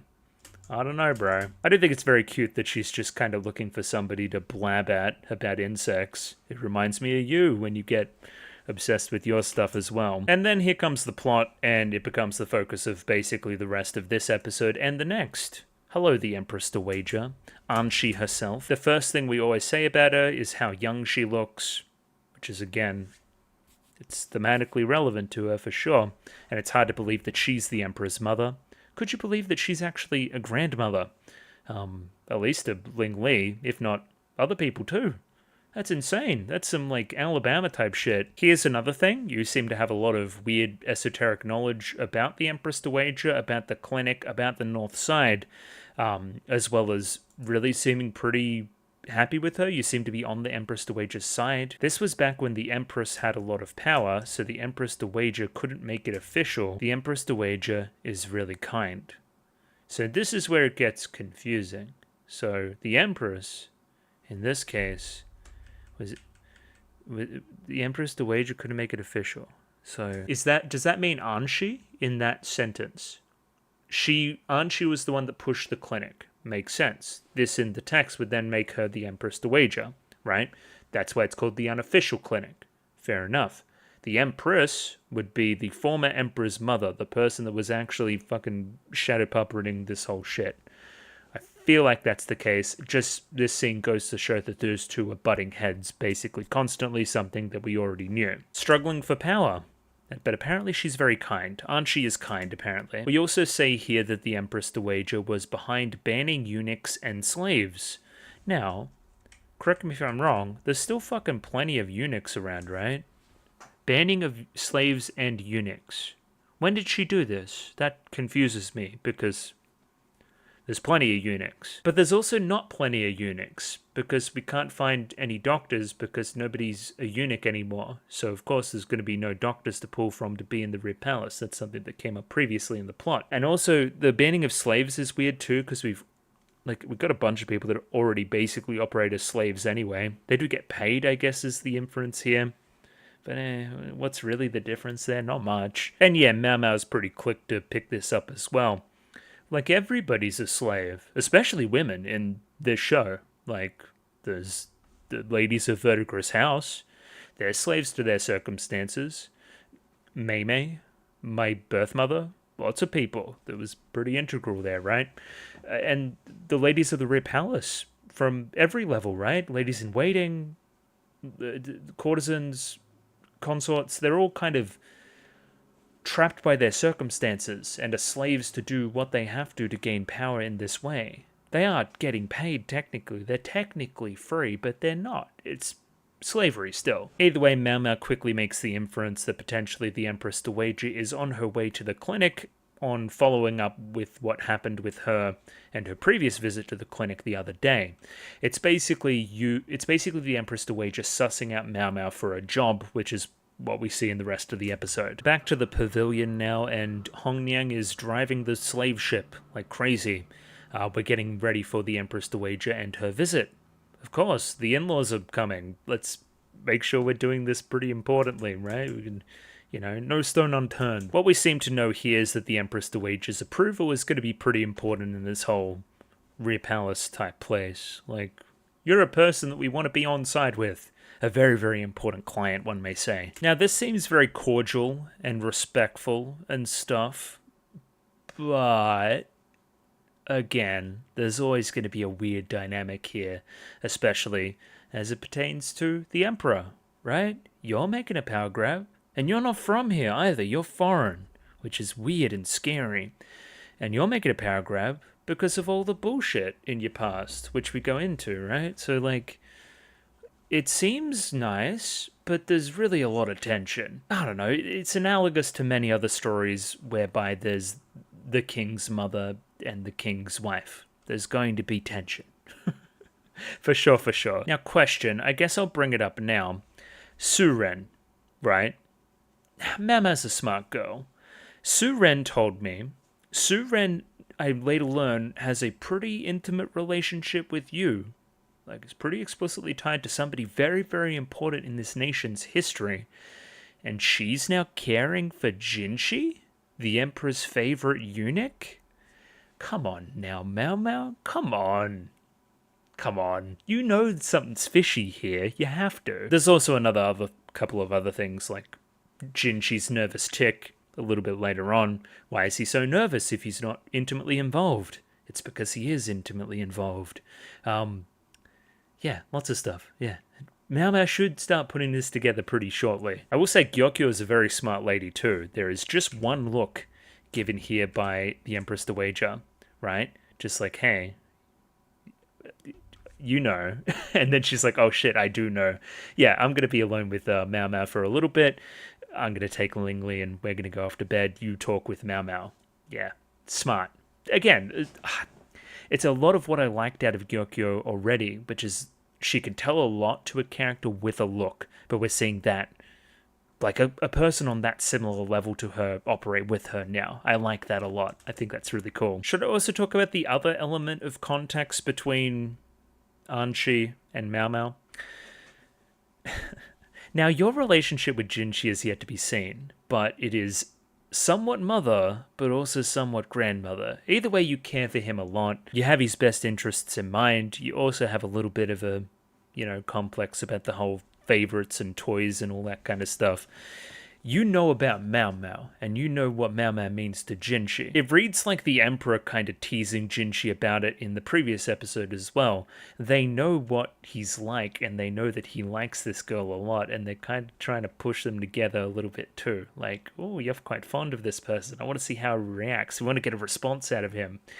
So that's a fun element too. Another reason potentially why you might be bringing in Mao Mao. Mao Mao does Mao Mao things here. Your reputation precedes you, and then she's like, no, it doesn't. I'm not good at all. I'm just logical, damn it. I'm not special. Again, we don't need to talk about Mao Mao now. There's way too much to talk about. Great shadow stuff in this sequence too. Really effective scene. Yeah. I love the comparison between you and your own father. Well, adoptive father, considering his involvement in this whole caper too. I feel like we need to have that Luhrmann flashback at some point too. I feel like that'll just, clean everything up. Like you going back home in the wake of something big happening and then going and talking to him about everything that's happened, getting the real truth. I feel like that's going to be killer when and if it happens. And we get the request, hey, I think I put a curse on the late emperor. Can you look into it? Can you prove that I didn't do that? And yeah, I mean, something arsenic in paint, something he preserved himself accidentally due to arsenic's properties. Sure, that's the least interesting part about this episode, in my opinion. I like the connection between the little chunk of fucking rock or whatever. I think that's cool. The rest of it, neither here nor there. I don't really fuck with the science on this one as much as I have previous kind of episodes. What's more important here is the story behind everything and the emotions. And yeah, Mao Mao quickly is here to attach the additional context. The most famous thing we know about this guy is that he's a pedo, and he's also very weak-willed, and he's also a puppet of you. The Empress was in charge the entire time. So yeah, he always picked the youngest person possible to be his partner. The first of which was the Empress Dowager. They had to cut a belly, or a baby out of her belly, excuse me. Which, I don't know, womb is probably more appropriate. Yeah, I don't know. It's pretty fucked up. She was very young when this happened. Very, very young. Way too young. And yeah, the doctor that had to become a eunuch for such surgery was also my father, my dad. Thanks to those sacrifices, potentially, the current emperor was able to be healthy, and then the Empress Dowager later gave birth to her second son, the imperial brother. I wonder who that could be. We'll never know. If I remember correctly, that brother is 1 year older than me. I've still never seen him though, which is odd. He's reclusive apparently. Oh, and then I missed this. So Mao Mao then makes the inference that potentially the imperial brother isn't really the son of the emperor, considering that the former emperor would have no interest in the Empress Dowager in Anshi if she's in her 30s. Which is true. What we didn't consider is consent.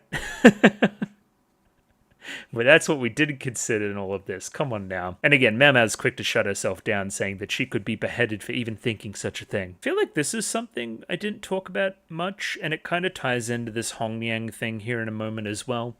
We're still really trying to hide this pregnancy thing, which I guess makes sense considering how many, poisons and drugs there are in the kind of area that are actively rooting against us. It seems like there's danger about. We don't want to reveal this information. Therefore, the Empress Dowager holding a tea party in such a location isn't great. It's not convenient. But then Mama kind of goes through it in her mind.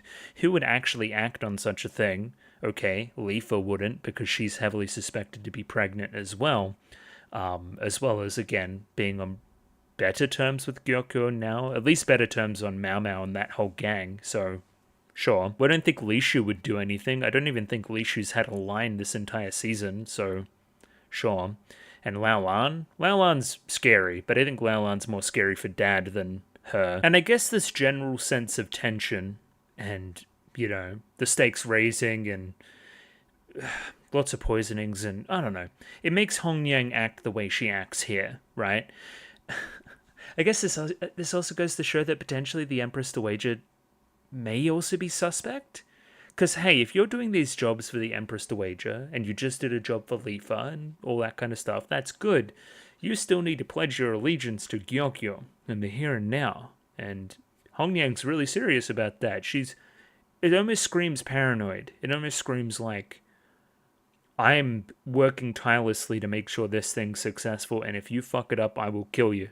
Like, that's the vibe. Mama isn't going to be the taste tester this time as well, basically for some political reasons. We don't really want to disrespect the Empress Dowager. You're going to do it instead, but you've also learnt that Mao Mao's been recruited for something else, so she wouldn't have been available otherwise or whatnot. Anyway, this is what prompts the outburst, basically.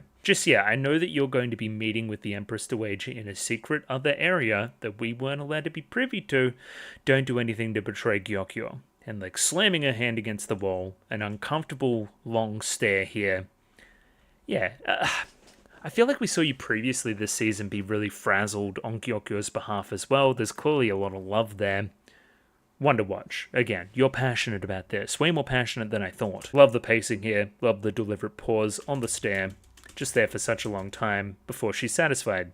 Even this angular shot here is quite good at demonstrating the unease too. It's hard to read the tone there. I don't know if it's meant to be taken seriously or it's meant to be comedic. I think it's kind of both.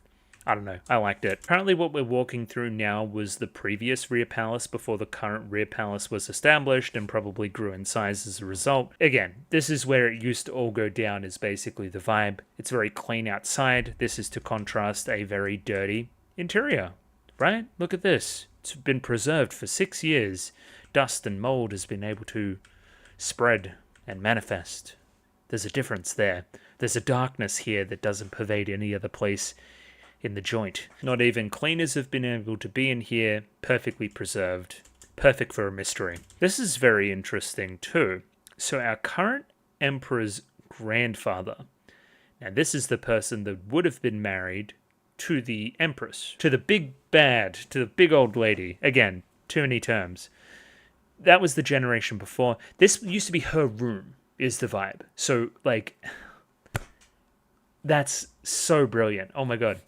So, okay. The vibe is that I need a name for her. The former emperor's mother. The former emperor's mother used to be in this room, came from a court lady to a low-ranking concubine, to eventually being the empress, to eventually being in control of everything.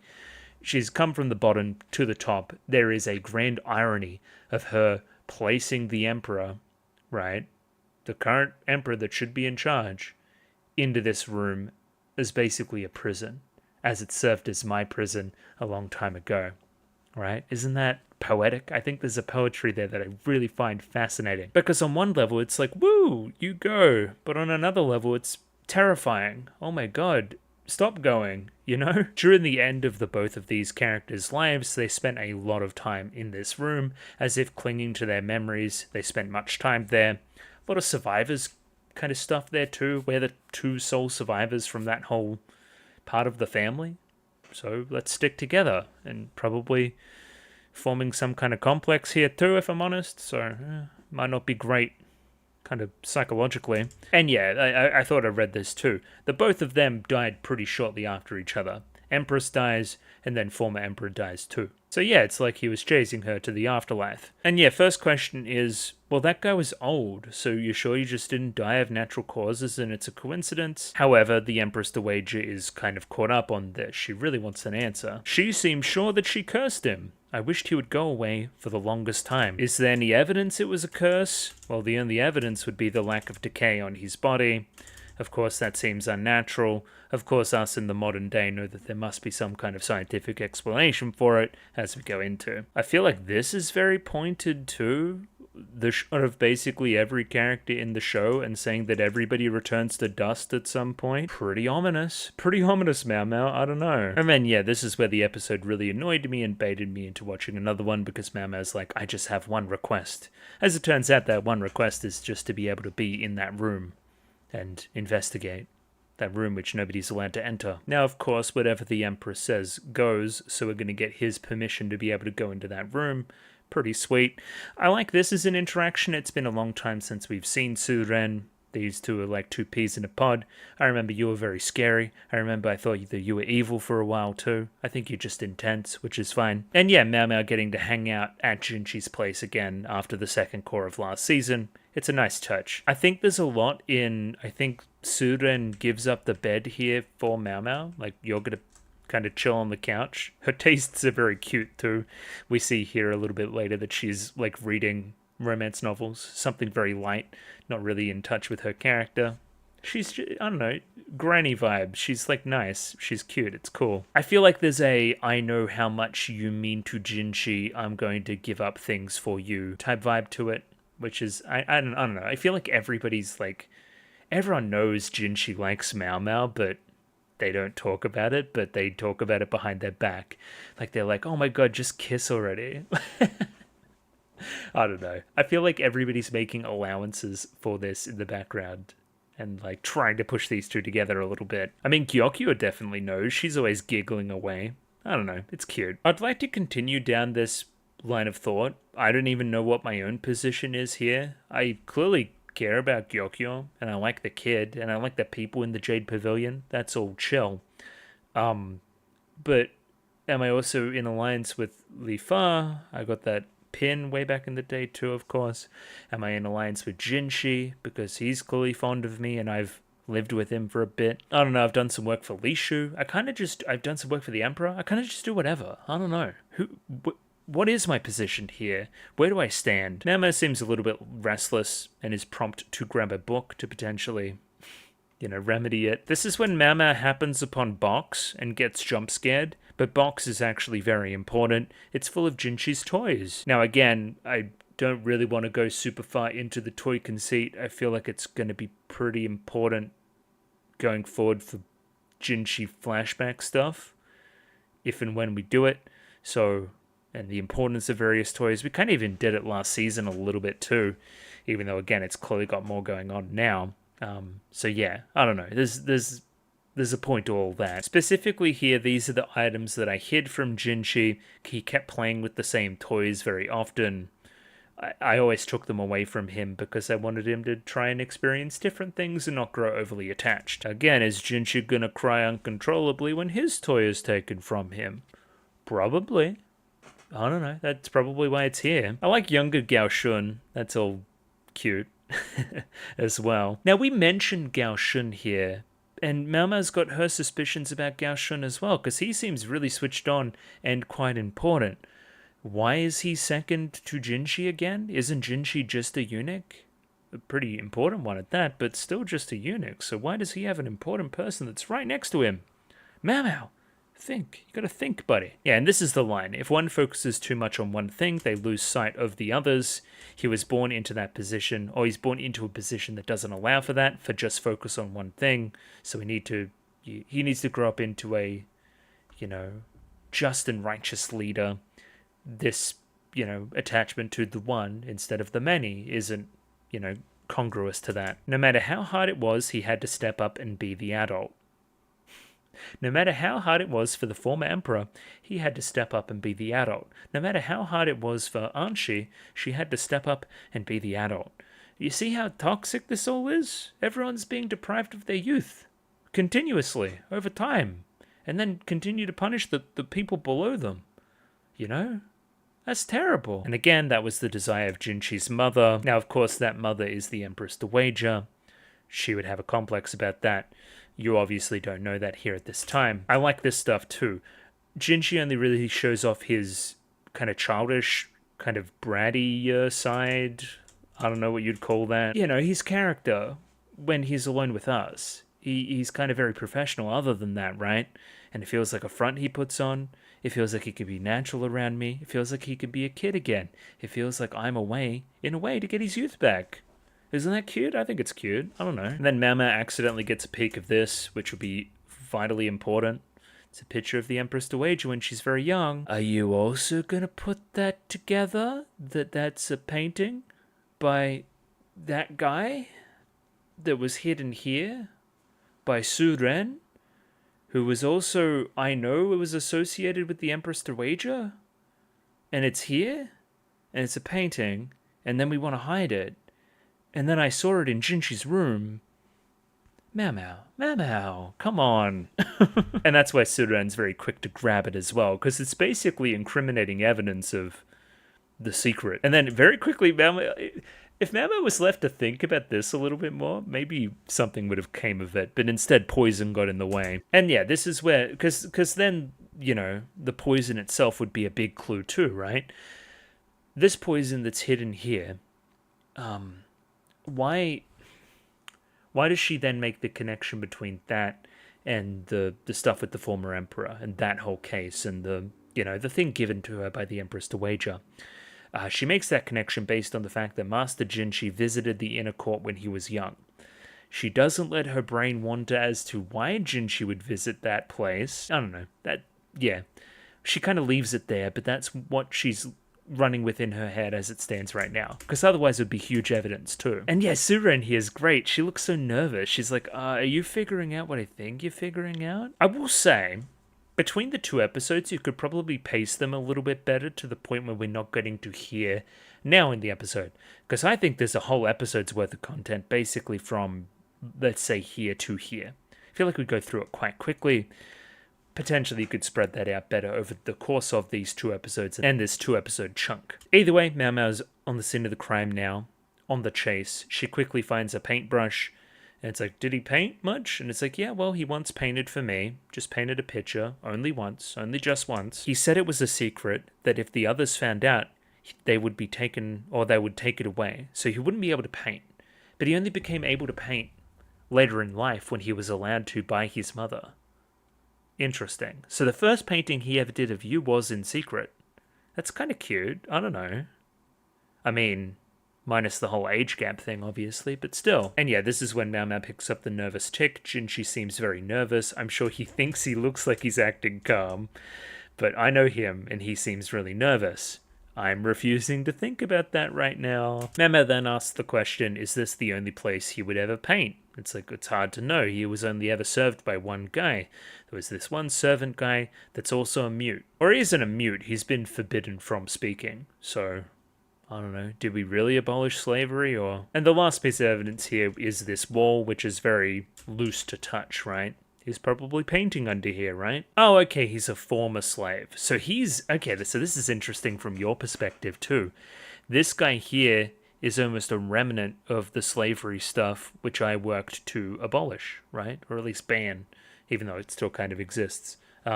So you're probably feeling this is the lingering effects of the Empress herself manifested in this guy, and the stuff that I'm trying to change and cleanse and make this nation better and all that kind of stuff. You're this scar on this whole situation that's still present. So yeah, specifically we've chosen this guy to be the servant because, again, he's sworn to secrecy, he can't speak, he's not allowed to speak. That way, again, if I'm hiding that I'm painting a lot or just in my room or blah, blah, blah, blah, hey, I can confide in this guy and he's not going to blab. And yeah, almost, again, a remnant of the past. He doesn't even want to... He can nod and kind of shake his head and stuff, but he elects not to. Not even in the presence of the Empress Dowager.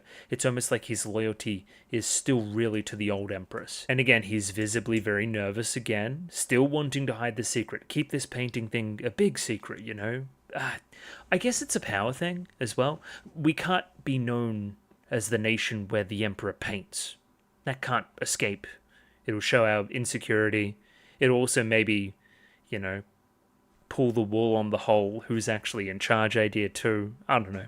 That's probably part of it, and the reason why he's been sworn not to tell anybody about this. And yeah, lo and behold, Mao Mao pulls back the paper, the kind of wallpaper there, and we see a beautiful painting. This painting was painted by the former emperor. He was quite talented. Look at him. But also confirms every other piece of this falling into place for Mao Mao.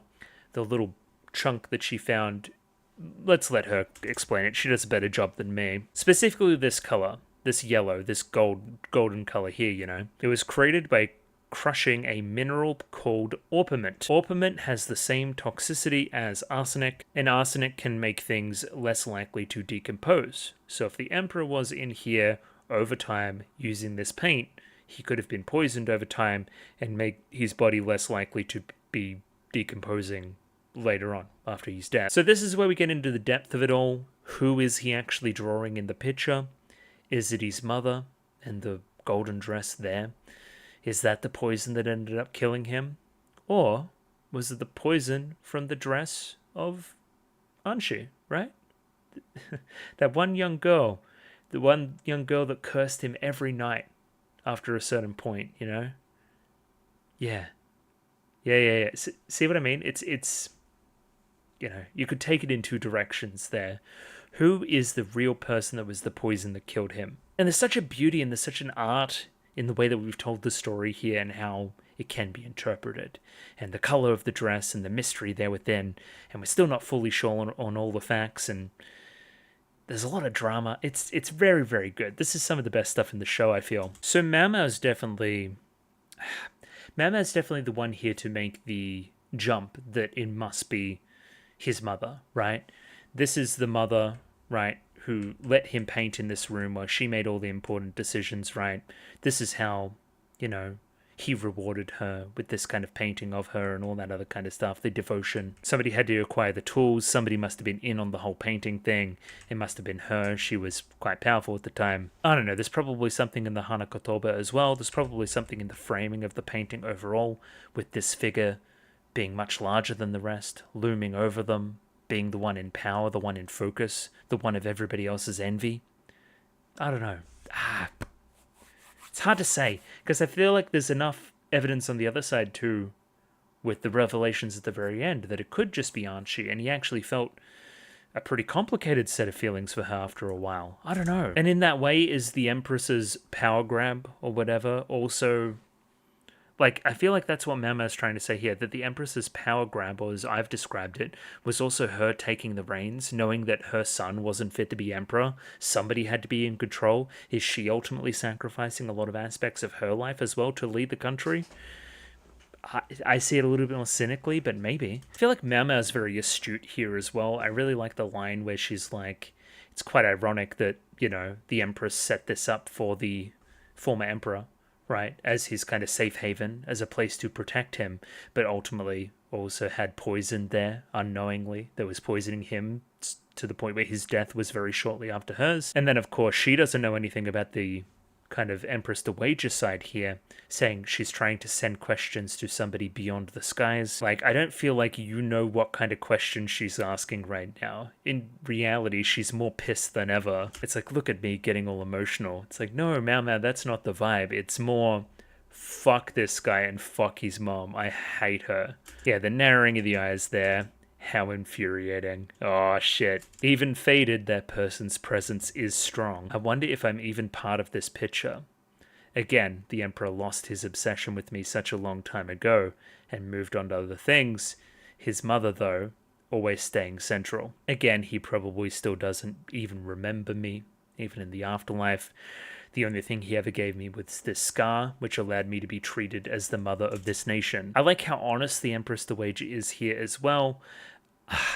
She is very cynical here. She's like, I knew about the Emperor's tastes beforehand. I went into this encounter very cynically. I wanted to, you know, make a power grab. I wanted to be that person for him. I also think that you were fucking 12 at the time, or 13. I don't know if you really had the capacity for such big scale thoughts.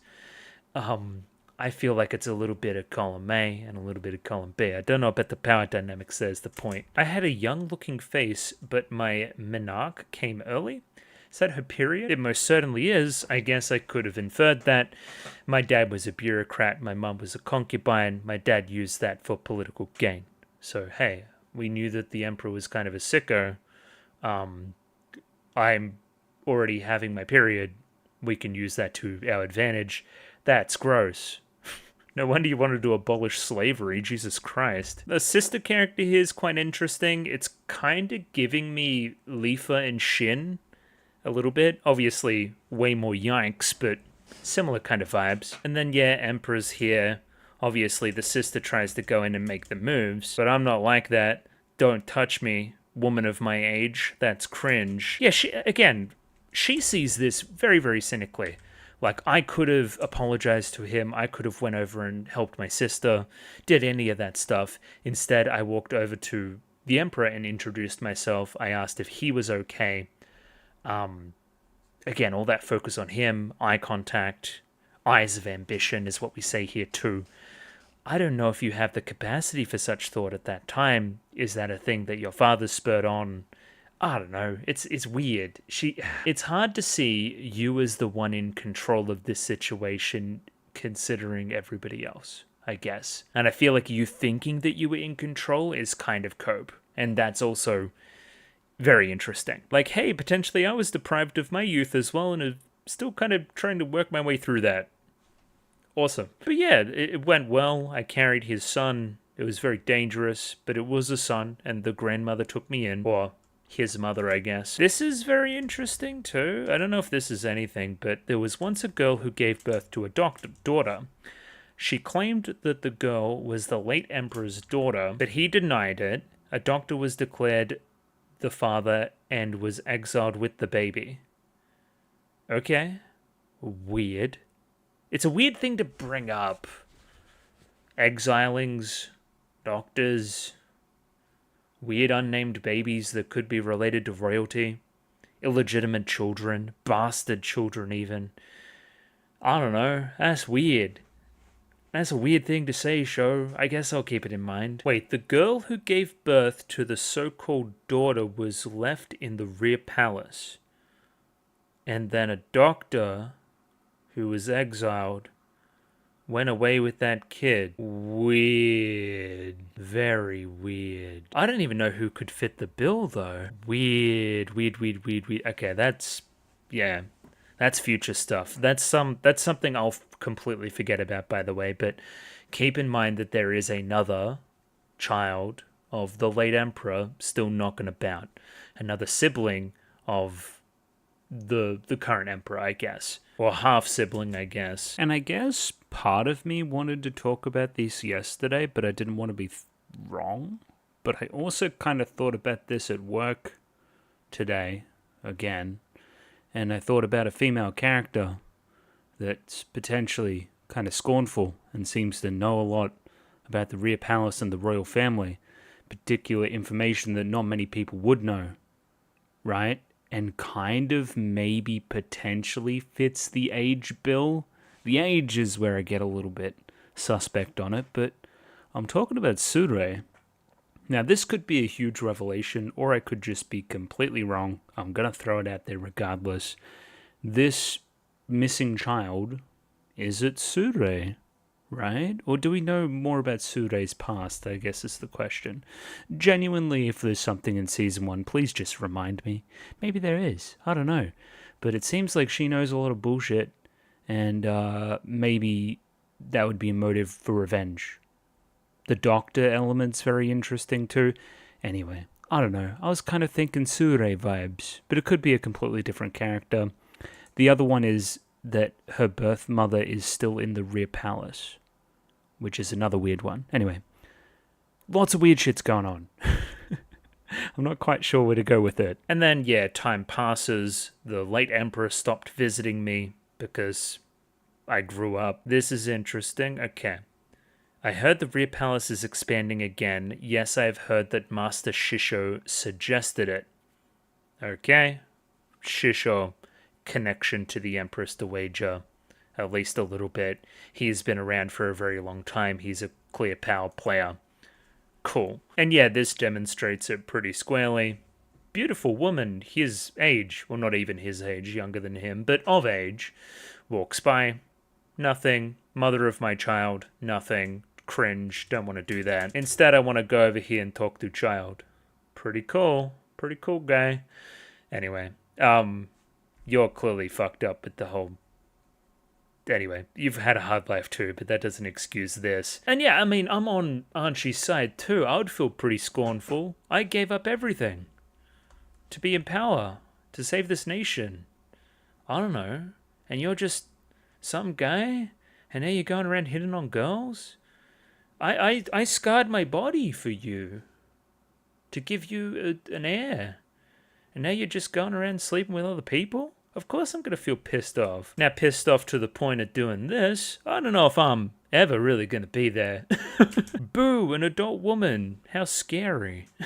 So yeah, after that point, after I fucked with his mind, pause, he shut himself in that building. Again, like, at some point there she has another kid. And that's when she's a little bit older. And this definitely looks sexual. I'm not reading too far into that, right? She's straddling him. Like, that's... I don't know. I feel like that's the vibe. And yeah, this is why the Empress Dowager here is so pissed off. After all that tormenting that I did to him, I still wasn't important. I still wasn't important enough to get painted. I only ever got painted once in my youth. Not after I grew up into a woman. After somebody that he would take seriously. No, he stopped thinking about me entirely. Again, mother only central to his thoughts, plus young girls, right? That's no good. That sucks. That's what a terrible thing. In the end, I wasn't important to him at all. Now, he painted me only once. I treasured that painting, but I told Suren to discard it. She never did. That painting still exists. You're wearing a gold dress. That's all I'm saying. And yeah, this is when Jinchi comes in with the information that maybe proves this too. He visited us once in the past, that being the late emperor. Yes, how many years ago was it now? I found this back then. Bit of gold paint. Or orpiment. I know you people would type in YouTube comments. And then, yeah, Jinchi, I think I saw that picture once. It was a painting of a girl in light colors. I must have picked up this rock because I remembered that picture. I thought I told her to get rid of it. I thought I told Suren to discard that painting the same way that the Emperor discarded me. But Suren held on to it. Potentially the Emperor held on to you too. At least a little bit. I don't know. Potentially your tormenting worked on him. I don't know. You used to favor garments in this color in the past. And then, yeah, she kind of looks at Jinchi and sees the former emperor. I must say that the resemblance is certainly striking as well. And then, yeah, this is a really beautiful moment. Upon gazing at him, it's like Anchi grows up all over again, right? Upon making this realization. Goes through all those different stages in her life and sees that picture of herself again, right? At least a little bit. It's like they're meeting for the first time, you know? The former emperor and her are all over again. I don't know, there's a lot. There's a lot in this, and I feel like I'm still even missing a lot of it too. It's kind of brilliant, and I didn't know in this day and age we're kind of capable of storytelling on this level, on this such a grand scale, on such a kind of impactful view into somebody's life. Needless to say, very, very, very impressed by this episode. This is the reason why this show, I think, is as regarded as it is. Because it does have the ability, does have the capacity to produce moments like that. And yeah, just a coincidence is what you end up throwing in there at the end. Just a coincidence on the colors. It's not really me. It's actually his mother. Oh, and we even tie that all the way back to this scene too. Okay, so is it really the Empress in the picture? What did he try to tell us back then? That was during this dream sequence. He tried to tell her something, but you obviously disapproved, and he was taken back to his room without being able to say it. Did he want to say sorry? Did he want to get back in good terms with you? Was there something deeper to say there? Who's to know? Because we had somebody running interference. And again, she says that she doesn't know. I don't know what he was thinking even till now, because I chose not to know. I chose not to open the door. I chose not to rediscover this old wound. I chose not to find out what he even thought to his last day. Potentially that's the curse that he left on me. The lack of closure there within as well, in our long and elaborate story of our lives. And yeah, we kind of end the episode here with the... Okay, we could definitely read this from this perspective now too. So you're like teasing him about liking a girl too, and just saying, hey, if she's that precious to you, to the point where I know you, I know this face, you don't do this face very often, you clearly into her, treasure her, right? Hold her close, and don't tell anybody about it, because you're powerful, and it's a weakness. I've been watching you for many years now. Just make sure you hide your favorites. Again, hiding the toys in the toy box too. It's all coming together, folks. For sure, for sure. And yeah, that's where we finished the episode. That ran longer than I thought it would, but we're done. And again, I feel like I even underanalyzed that. Very, very, very, very, very good. Huge fan. Like 10 out of 10, 5 out of 5, whatever you want to say. Very, very, very good episode. So yeah, next week, we'll see. We'll see how busy I am. I did a lot of Land of the Lustrous this week. I don't know, we might try to cut back next week a little bit, just overall, have a lighter week. Total. I'm running behind on everything constantly, and it feels bad. Just need to catch up. I don't know. Anyway, I'll see you guys later. Good episodes. Patreon if you want to see more. Thanks for watching. Ciao. Goodbye.